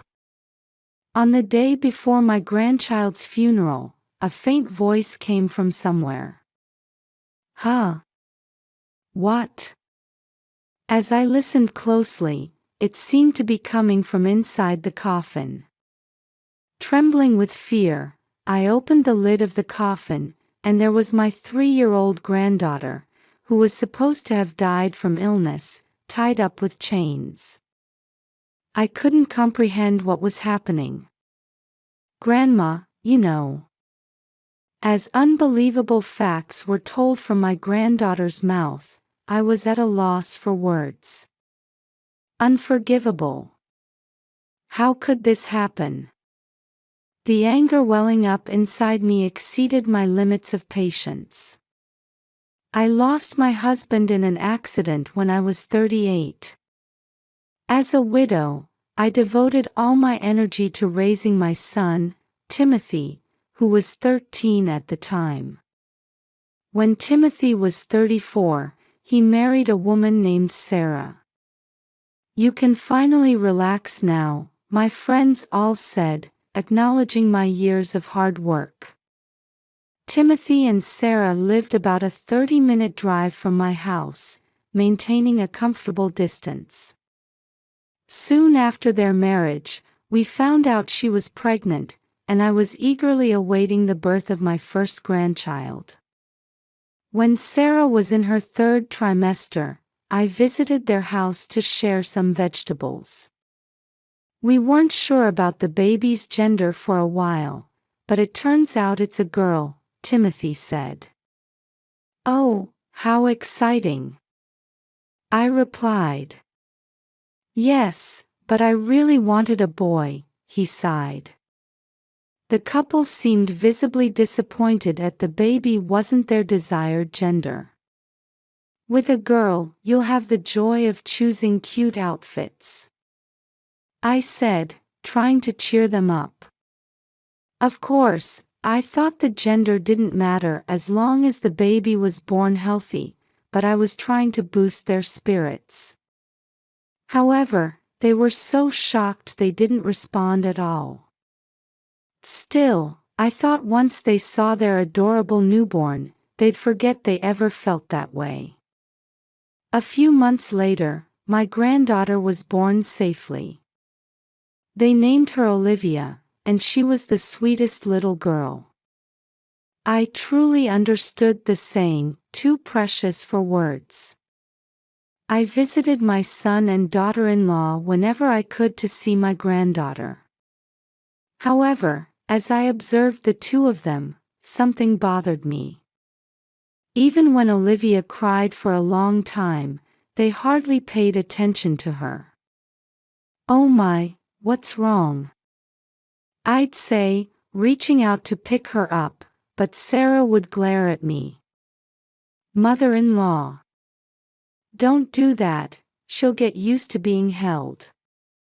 But isn't it pitiful to leave her crying like this? I was trying to help Sarah feel a bit more relaxed, but it seemed that wasn't the right thing to do. Timothy chimed in with a bitter expression, she's just fussy because she's sleepy. It's trendy now to teach them to sleep on their own from an early age. They both looked annoyed that I had voiced my opinion. I suppose child-rearing has changed a lot since my day, I said, deciding to step back and observe for a while. However, as Olivia grew, my doubts about my son and daughter-in-law's parenting only increased. When I visited their house, Olivia was always wearing ill-fitting clothes, and she would eagerly devour the snacks I brought as if she were starving. Are they really taking proper care of her? Worried, I tried to talk to my son about it, hoping to offer some help. Stop nagging.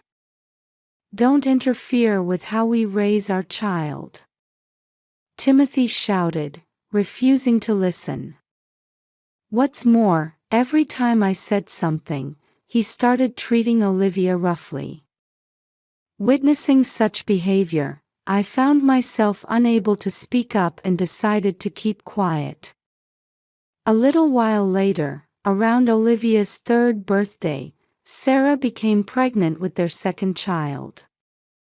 While I was babysitting Olivia during their prenatal checkup, they returned home overjoyed. They had found out their next child would be a boy. Yes. I'm so excited, Timothy exclaimed. That's wonderful news. Olivia, you're going to have a little brother, I said. Yes. I can't wait to meet my brother, Olivia cheered.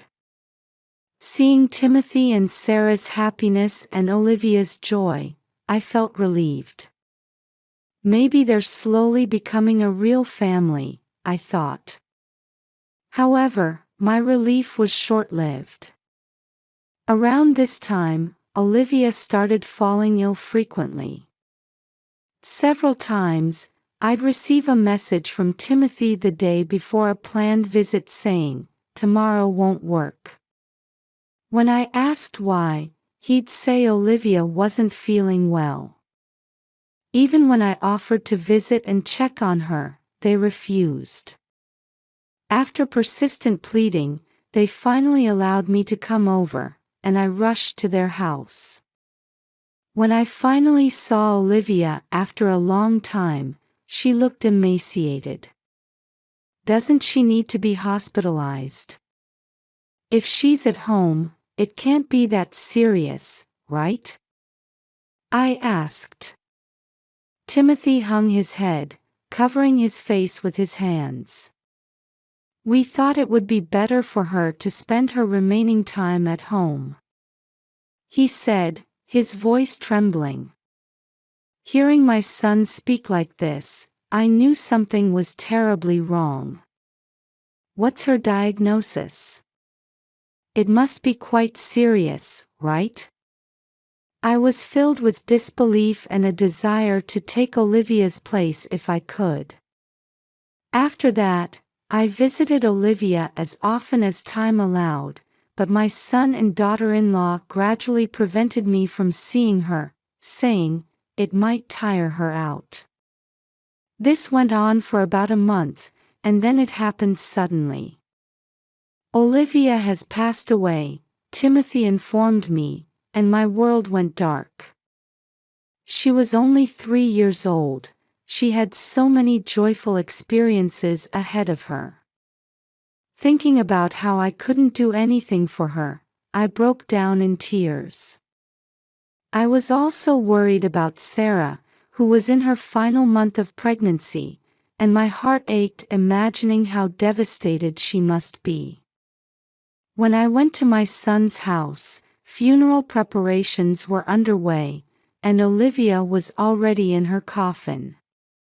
As I approached the coffin, wanting to see Olivia's face, Timothy, who had just entered the room, stopped me. "No, don't open it," he said. "She went through tough treatments, so her body is in bad shape. I don't want you to see her like that." That bad? I imagined a truly horrific end, unable to even see Olivia's face. Though part of me couldn't accept it, I tried to tell myself that Olivia would always be in my heart. Changing the subject, I asked my son if there was anything I could help with, but he said, "We're fine for now," so I decided to go home for the time being. The next day, I visited their house again. It was the day of the funeral, but strangely, no one else had arrived yet besides me. "Who else is coming?" I asked. "No one. We want to send her off quietly, just as family," Timothy replied. "Sarah's parents are working overseas. We contacted them, but they said they couldn't make it in time for the funeral, though they'd definitely come later." I understood it was sudden, and it might be difficult for them to return at such short notice. "We'll give Olivia a proper send-off, even if it's just us," I thought. I was standing in front of the coffin, reminiscing about the time I spent with Olivia, when Timothy's phone rang, and he stepped outside to take the call. At that moment, I heard a faint "help me" coming from somewhere. Listening closely, it seemed to be coming from inside the coffin. Trembling, I opened the lid, and to my shock, there was Olivia, who was supposed to be dead, bound in chains and pleading for help. "Olivia? What on earth is going on?" I was confused by this sudden turn of events, but I knew without a doubt that my son and daughter-in-law were involved. I quickly helped Olivia out and hid her in the closet, telling her, "Wait here for just a bit, okay? Sarah's gone into labor." Timothy came running back, his voice full of excitement. "I'm taking Sarah to the hospital now, so you should go home," he said, gathering his wife's belongings and tidying himself up. "What about Olivia's funeral?" I asked. "That's not important right now. The boy who's about to be born is what matters." He said this as if it were the most natural thing in the world, without even a change in his expression. But it's sad to leave Olivia alone. I'll stay here and keep watch, I suggested, feeling it would be more convenient to remain in the house. Just because we're not here doesn't mean you can look inside the coffin. It would make Olivia sad, Timothy warned, looking thoughtful for a moment before hurrying out of the room. Even if you tell me not to look, it's already too late, I thought to myself. After confirming that Timothy and Sarah had left, I rushed to the closet where Olivia was waiting. "Olivia, it's all right now," I said, hugging her tightly. "I'm so glad you're alive." After that, I heard an unbelievable story from her. As I had suspected, Timothy and Sarah were indeed the culprits. I will never forgive them. Unable to contain my anger, I decided to punish them and began preparing to corner the two of them. The next day, I received a call from my son. A healthy baby boy was born, he announced in an elated voice. "Congratulations. We must celebrate." "I'll come to the hospital later," I replied. About 3 hours after the call, I visited Sarah's hospital room. "Look, Mom. It's our long-awaited son. Isn't he cute?" Timothy said excitedly as soon as I entered the room, holding up his newborn son. He and Sarah exchanged glances, smiling happily at each other. You won't be smiling for long, I thought to myself. When I asked them about Olivia's funeral, their expressions changed instantly. "Oh, we're busy with the new baby, so we decided to just cremate her without a funeral. We'll let you know when it's all done," Timothy answered dismissively, as if it were a bothersome task. Now, it's time for their punishment to begin. I gave a signal behind my back, and Olivia ran towards the newborn baby. "Wow! He's so cute. This is my little brother, right?" Seeing this, my son and his wife were visibly shocked, looking back and forth between Olivia and me. "Oh my! Olivia!" I pretended to be surprised by her appearance. "You opened the coffin. Didn't I tell you not to?" Timothy confronted me, his tone harsh.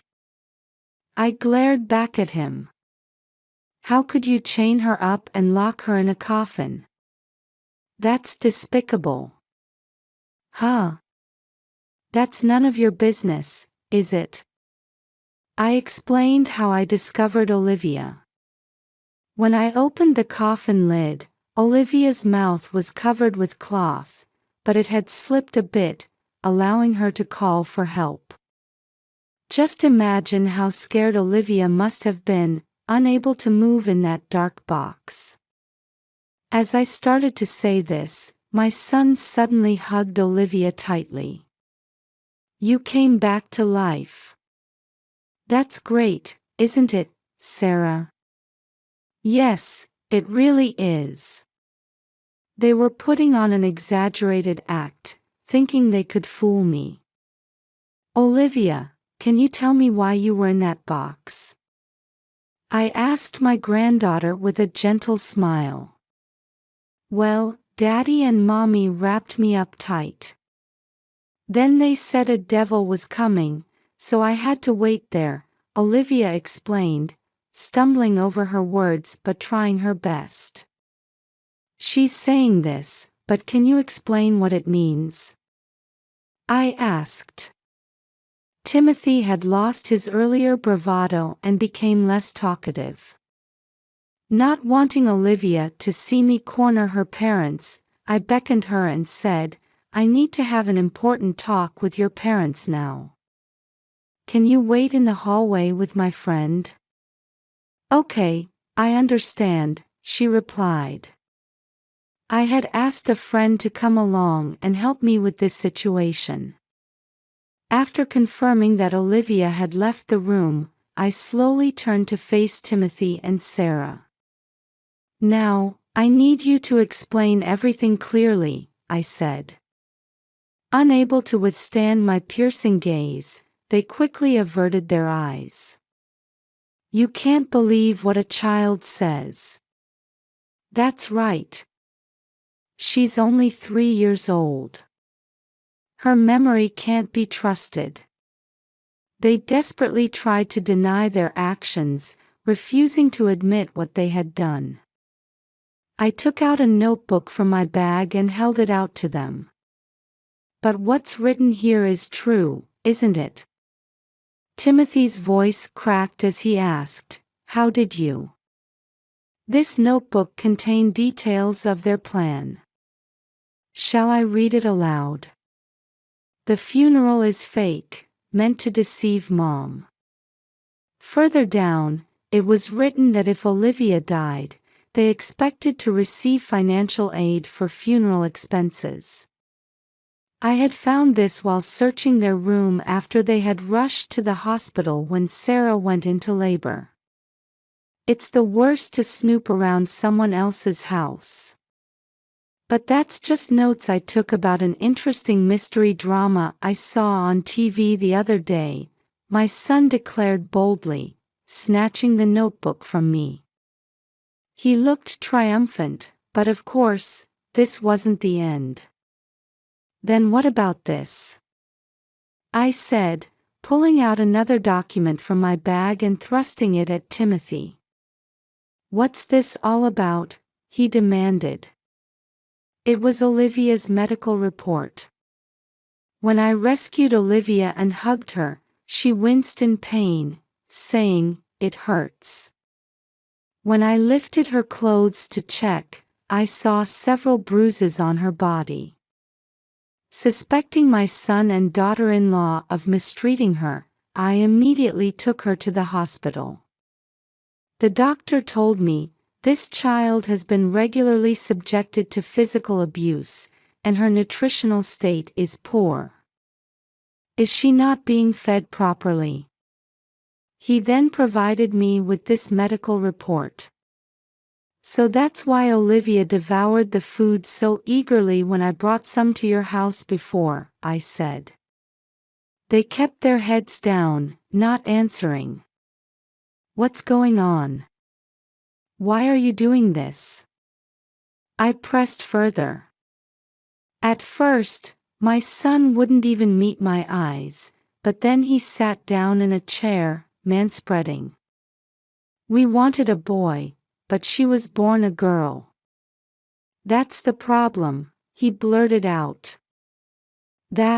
Children are precious gifts, I said. No way.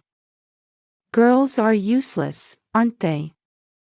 Timothy started talking non-stop, as if he had given up trying to hide anything. He explained that once they found out their second child was a boy, they decided they no longer needed Olivia.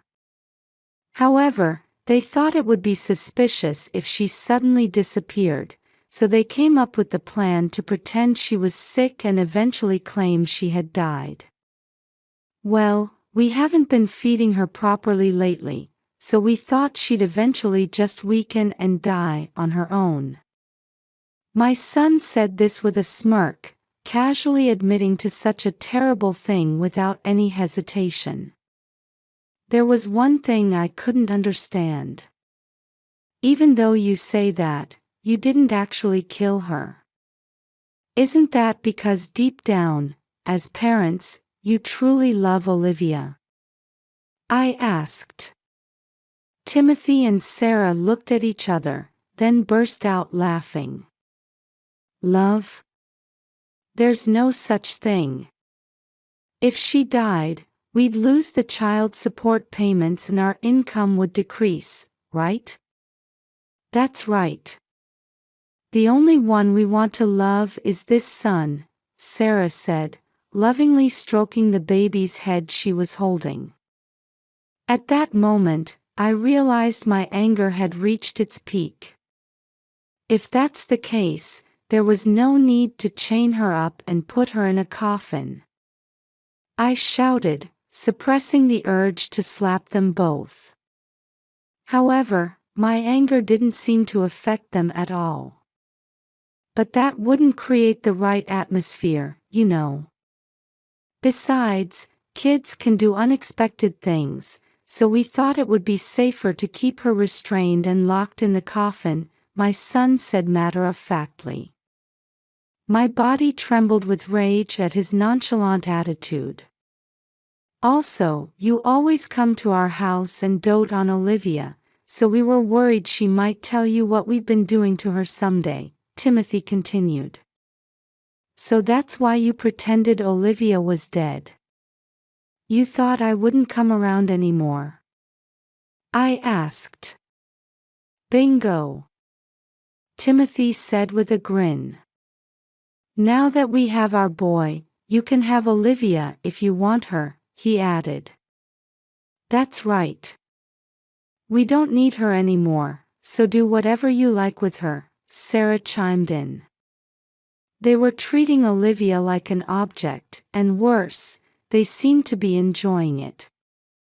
Before I knew it, I had grabbed my son by the collar. Want to fight? I won't go easy on you just because you're my mother, Timothy said provocatively. But I realized that if I gave in to this, I'd be no better than them. So I let go of my son and glared at them both. I'll raise Olivia and your newborn son myself, I declared. What? Are you crazy? We're not giving up our son. No way. They shouted angrily. It was time to deliver the final blow of my punishment. I've already reported this incident to the police and Child Protective Services. You should be prepared for how the authorities will judge parents who abuse their children, I said. As soon as I said this, Sarah grabbed Timothy's arm and kept shaking it, pleading, "What are we going to do?" over and over. But Timothy just stood there, dumbfounded, unable to answer. I think the police might be arriving here soon, I added. Wait a minute. What if they really take our son away? What should we do? Timothy asked. That's not my problem. You brought this on yourselves, I replied coldly. We'll take good care of Olivia from now on, so please tell them your report was a mistake, they begged, bowing their heads to me. As if I could believe that. I said, pushing them away. They muttered, "What should we do?" and slumped down where they stood. After that, Timothy and Sarah were arrested, and the children were temporarily placed in protective custody. The incident was widely reported in the news and weekly magazines, with my son and daughter-in-law's names and faces exposed. Even after they're released from prison, they'll likely live the rest of their lives being pointed at and whispered about. As for me, I ended up taking in and raising both grandchildren. With another precious little one added to my life, I can't stop smiling. My friends tell me, "You look so youthful these days." Perhaps it's because I have a new purpose in life. I'm not entirely displeased with the compliment. Olivia is a great help around the house, and I'm truly grateful for her. I'm determined to stay healthy and energetic so I can watch my grandchildren grow up. That's what I'm focusing on now.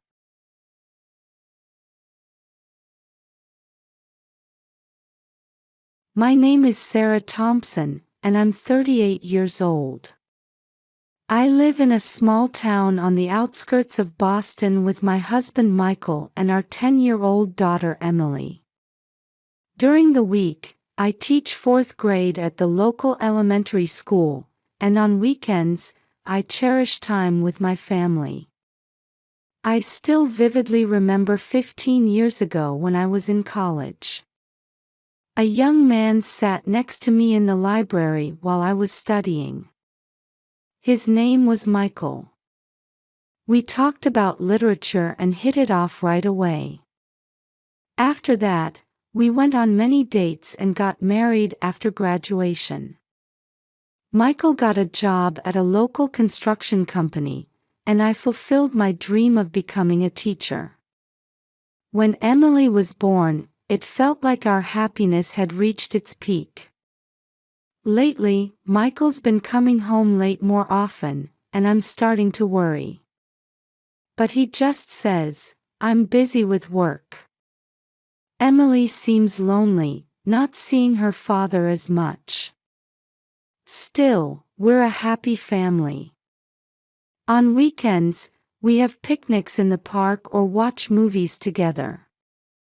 But recently, I've started to feel that something's not quite right. Who could have imagined that an unexpected shadow was creeping into these peaceful days? On Friday afternoon, I was able to leave school earlier than usual. As I walked home, my steps felt lighter at the thought of having dinner together as a family, something we hadn't done in a while.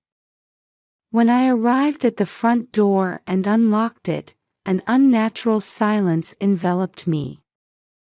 Usually, I'd hear the TV or Emily's laughter. "Michael? Emily?" I called out as I headed to the living room. What I saw there took my breath away. Michael and Emily were lying on the floor. "Michael! Emily!" I screamed as I rushed to them. Michael was breathing with difficulty, and Emily seemed to be having a seizure. I was on the verge of panic but took a deep breath and told myself to stay calm. I immediately called 911 and requested an ambulance. Following the operator's instructions, I checked on them. Neither was conscious, but they were barely breathing. "It's okay, Emily.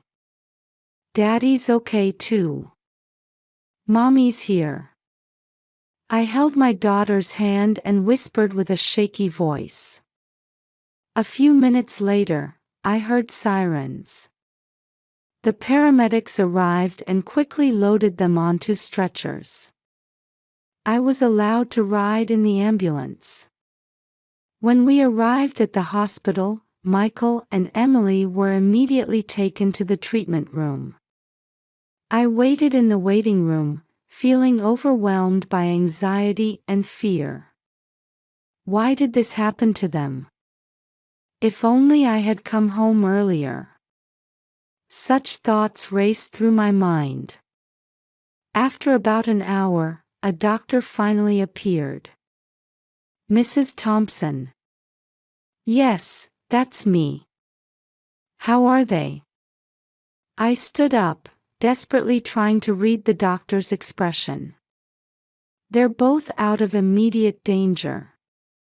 However, the doctor paused for a moment and looked straight into my eyes. "They're showing symptoms of acute poisoning." "Did they eat or drink anything unusual?"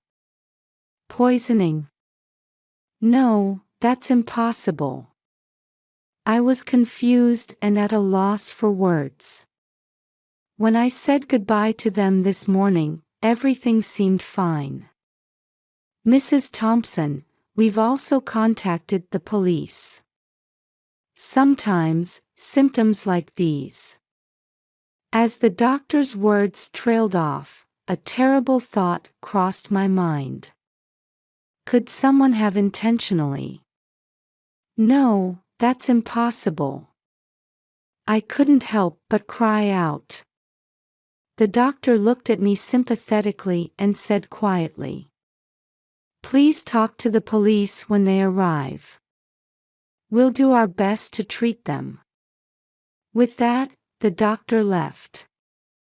I collapsed into a chair and covered my face with my hands. I couldn't understand what was happening. I desperately tried to recall the events of the morning. Michael left for work early, I saw Emily off to school, and then I went to work. It should have been a normal morning. But why were they showing symptoms of poisoning? And the police? My heart felt like it was being crushed by anxiety and fear. But I had to be strong for Michael and Emily. I took a deep breath and tried to regain my composure bit by bit. Tomorrow will surely be tough. But for the sake of my family, I'll overcome anything. After spending the night at the hospital, I was finally able to return home as the sun was rising. Michael and Emily's conditions were stable, but they still hadn't regained consciousness. As I opened the front door with my exhausted body, 2 police officers were standing there. "Are you Mrs. Sarah Thompson?" the tall male officer asked. "Yes, I am," I answered, confused. "We'd like to ask you a few questions about yesterday's incident," the female officer said. I invited them into the house. As we sat in the living room, the male officer began to speak. "Could you tell us in detail about yesterday's events?" I explained as accurately as possible everything from yesterday morning until I returned home. The officers listened intently, occasionally taking notes. "Mrs. Thompson, have you had any disputes with your husband or daughter?" the female officer suddenly asked. "Huh? No, nothing like that," I answered, surprised. "You see, the symptoms of your husband and daughter suggest the possibility of intentional poisoning," the male officer said quietly. At those words, my heart began to race. "Are you suspecting me?" The officers looked at each other, and the male officer carefully chose his words. "At this point, we can't rule out any possibilities. We ask for your cooperation." After that, they began to search the house. I watched their movements in a daze. Suddenly, the female officer in the kitchen called out, "There's a suspicious container here." What she held in her hand was a small bottle I didn't recognize. The label read, "Pesticide." "This. I don't know about this. It's not mine," I desperately pleaded. The officers seized the bottle as evidence and took my fingerprints.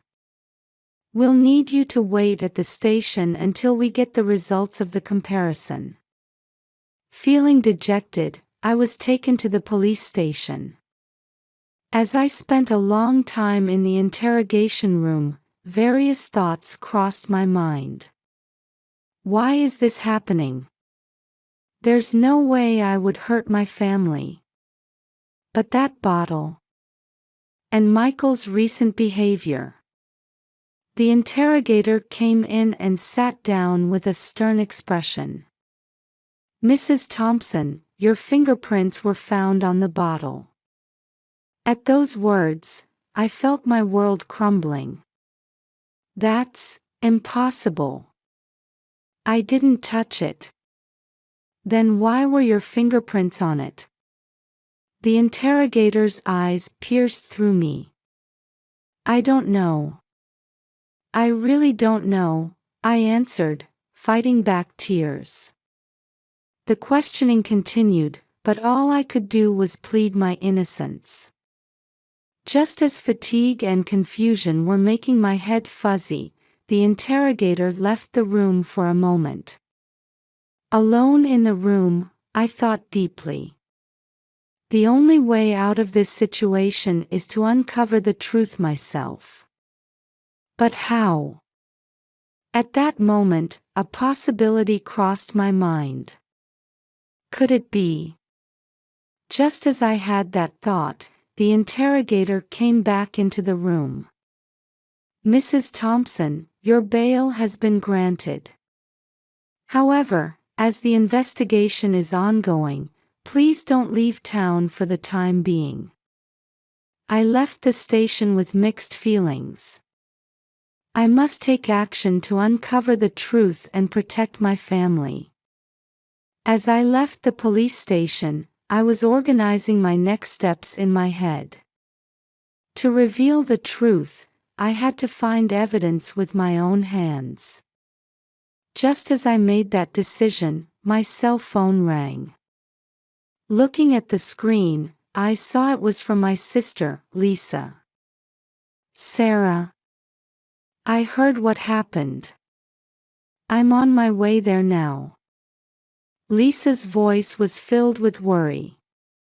Our relationship as sisters was complicated, and we hadn't been in touch much for the past few years. Memories of past conflicts resurfaced. 10 years ago, when our parents' company was on the brink of bankruptcy, Lisa embezzled company funds for her own future. I tried to stop her, but Lisa wouldn't listen. In the end, the company went bankrupt, and our parents lost everything. Since then, our relationship had remained strained. "Lisa, you don't need to come. I can handle this on my own." "No, Sarah. You can't do this alone. There must be something I can do." Lisa's strong tone made me lose the will to argue. "All right. But I'm going to the hospital first." At the hospital, the doctor informed me that there was no significant change in Michael and Emily's conditions. As I looked at their faces in the hospital room, I couldn't stop my tears. I vowed in my heart to prove my innocence and get my family back. As I left the hospital, Lisa was waiting. "Sarah, is what the police are saying true?" I took a deep breath and answered, "No. I would never hurt my family." Lisa nodded silently. "I understand. Let's think about what we can do together." We went into a nearby cafe and started to sort out the situation. First, we needed to find out where the pesticide bottle came from. "Sarah, try to remember all your actions. Is there anything you might have overlooked?" Lisa asked with a serious look. I desperately traced my memories. Then, I suddenly realized. Come to think of it, I went to the home improvement store last Saturday. But I didn't buy any pesticides. Lisa's eyes lit up. "That's it. Maybe someone impersonated you to make the purchase." I found hope in that possibility. We immediately headed to the home improvement store. We explained the situation to the store manager and negotiated to see the surveillance camera footage. The store manager, who was initially reluctant, agreed to cooperate after seeing our desperate situation. As we checked the security camera footage, a surprising scene caught our eyes. The screen showed a woman who indeed looked very similar to me. But looking closely, the details were different. The person stopped in front of the pesticide shelf and picked up a bottle. "This is it." I couldn't help but exclaim. But this person isn't me. Lisa was also staring intently at the screen. Wait, this person. We looked at each other. The person looked exactly like our cousin Jenny. Could it be Jenny? I looked at Lisa in disbelief. But why would Jenny? Lisa also looked confused. We rushed to the police station and presented this new evidence. The police started a reinvestigation and began to confirm Jenny's identity and whereabouts. A few days later, we received a call from the police. They said Jenny had been arrested. The interrogation revealed shocking facts. Jenny had apparently been jealous of my life for years. A happy family, a stable job, and above all, the trust of our parents. Jenny had plotted to take all of that away. Why would Jenny go that far? I listened to the police officer's explanation while crying. However, mysteries still remain. How did Jenny enter the house and mix in the pesticide? And why were only Michael and Emily affected? The path to the truth is not over yet. But with this glimmer of hope, strength welled up in my heart. I must continue to fight to protect my family and reveal the truth. Lisa put her hand on my shoulder. Sarah, let's get through this together. I won't leave you alone again.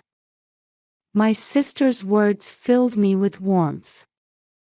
It's time to overcome our past conflicts and join forces as sisters.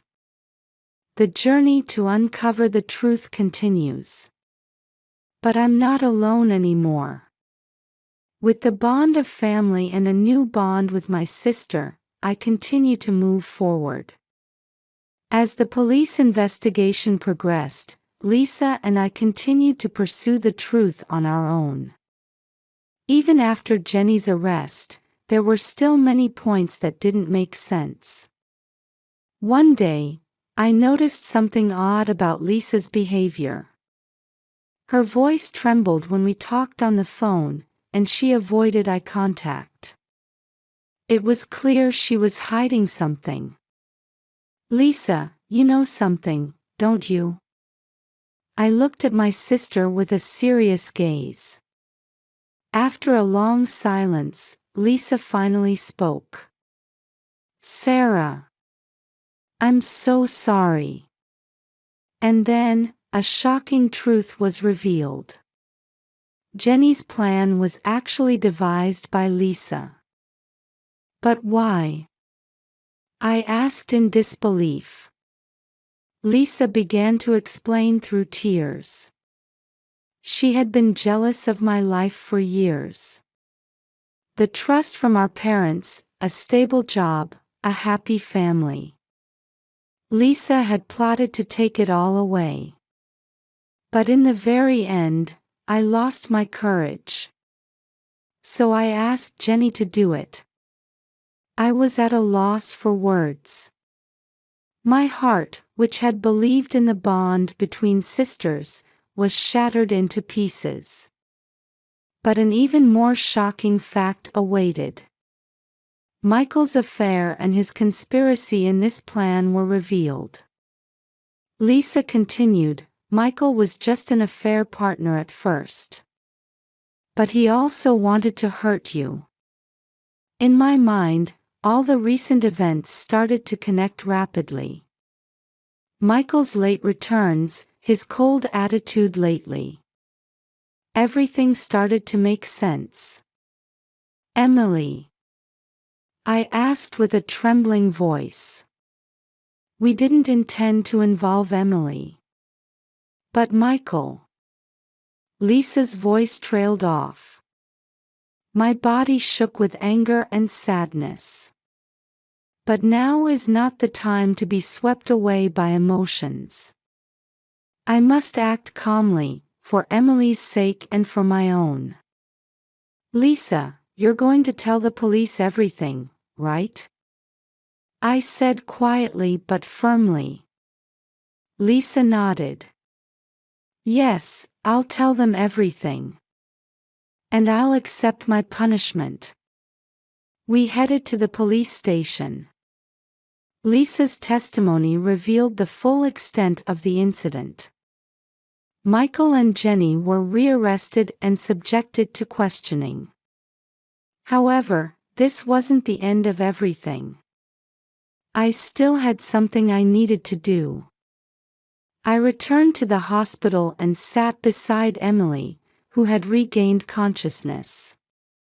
Emily, Mommy's here. Everything's going to be all right now. While holding my daughter's small hand, I made a firm decision. We would overcome this experience and start a new life. A few weeks later, the trial began. I stood on the witness stand and told the whole truth. Lisa, Michael, Jenny. Their actions were unforgivable, but I didn't harbor any feelings of revenge. Instead, I said to the judge, please give them appropriate punishment. However, Emily and I will begin a new life. We want to live looking forward, without being trapped by the past. After the trial, Emily and I decided to start a new life in a different town. Lisa is serving her time in prison. Sometimes, I receive letters from her. Sarah, I'm truly sorry. I finally understand your strength and kindness. I smiled as I read that letter. I believe people can change. Emily is regaining her strength day by day. Every time I see her smile, I make a vow. No matter what difficulties may await us, we can overcome them. As we ate dinner together in our new home, just Emily and me, I thought to myself, this is our new beginning. And this beginning is full of hope. A year has passed since the trial, and Emily and I have gotten used to our new life. We're living in a quiet suburban house, helping each other through each day. One day, I received a request from Lisa for a visit. I was hesitant, but with Emily's encouragement, I decided to go to the prison. Sarah, thank you for coming to see me, Lisa said with tears in her eyes. Emily said she wanted to see her aunt, I answered quietly. Lisa took a deep breath and began to speak. For the past year, I've been reflecting every day. When I think about the pain I caused you and Emily, my heart feels like it's going to break. I listened silently. Lisa continued, I'm not asking for forgiveness. But after I'm released, I want to make amends to you both. Those words spread warmth in my heart. Lisa, we're sisters. It might take time, but I believe we can walk together again. A look of relief appeared on Lisa's face. Sarah, thank you. After the visit, on my way home, I thought to myself, family bonds can sometimes be hurt and almost broken. But the power to repair them also lies within the family. A few months later, I received a letter from Michael. Sarah, Emily, I'm truly sorry. I deeply realize my own foolishness and weakness. Emily, Daddy can't come back, but I'll always love you. Emily cried as she read the letter. I hugged my daughter and said, Emily, Daddy made mistakes, but his love for you is real. Let's keep moving forward together. Emily nodded through her tears. At that moment, I felt the bond between us mother and daughter grow even stronger. Over the next few years, our lives gradually but steadily moved in a positive direction.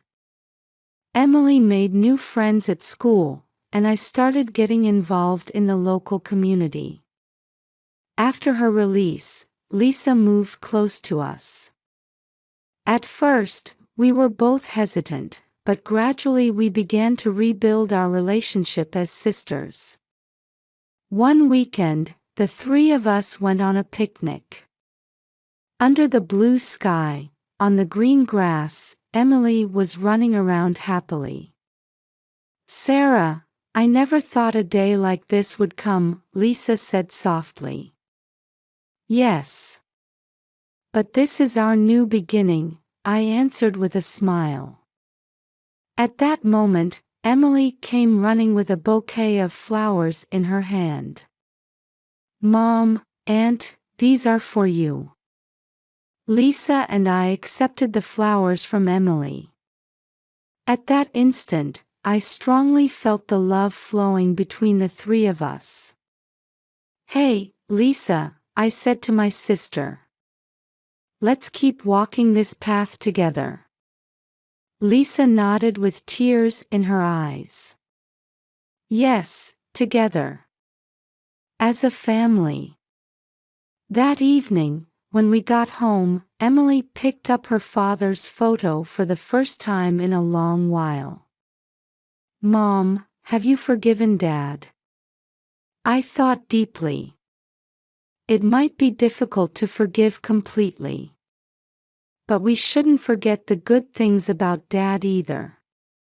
Everyone makes mistakes.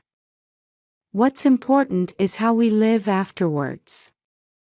Emily nodded quietly. "I want to be strong like you, Mom." Those words brought tears to my eyes. "Emily, you're already strong enough. Let's keep getting stronger together." We hugged, enveloped in warm feelings. A new morning came. The sunlight streaming through the window seemed to herald the beginning of our new life. Overcoming the pain of the past, reaffirming family bonds, and starting to walk towards a new future. I took a deep breath and whispered to myself, "Well, it's the start of a new day. May today be another happy day." Then I headed upstairs to wake Emily. Our new story has just begun. I'm truly looking forward to seeing what wonderful chapters await us.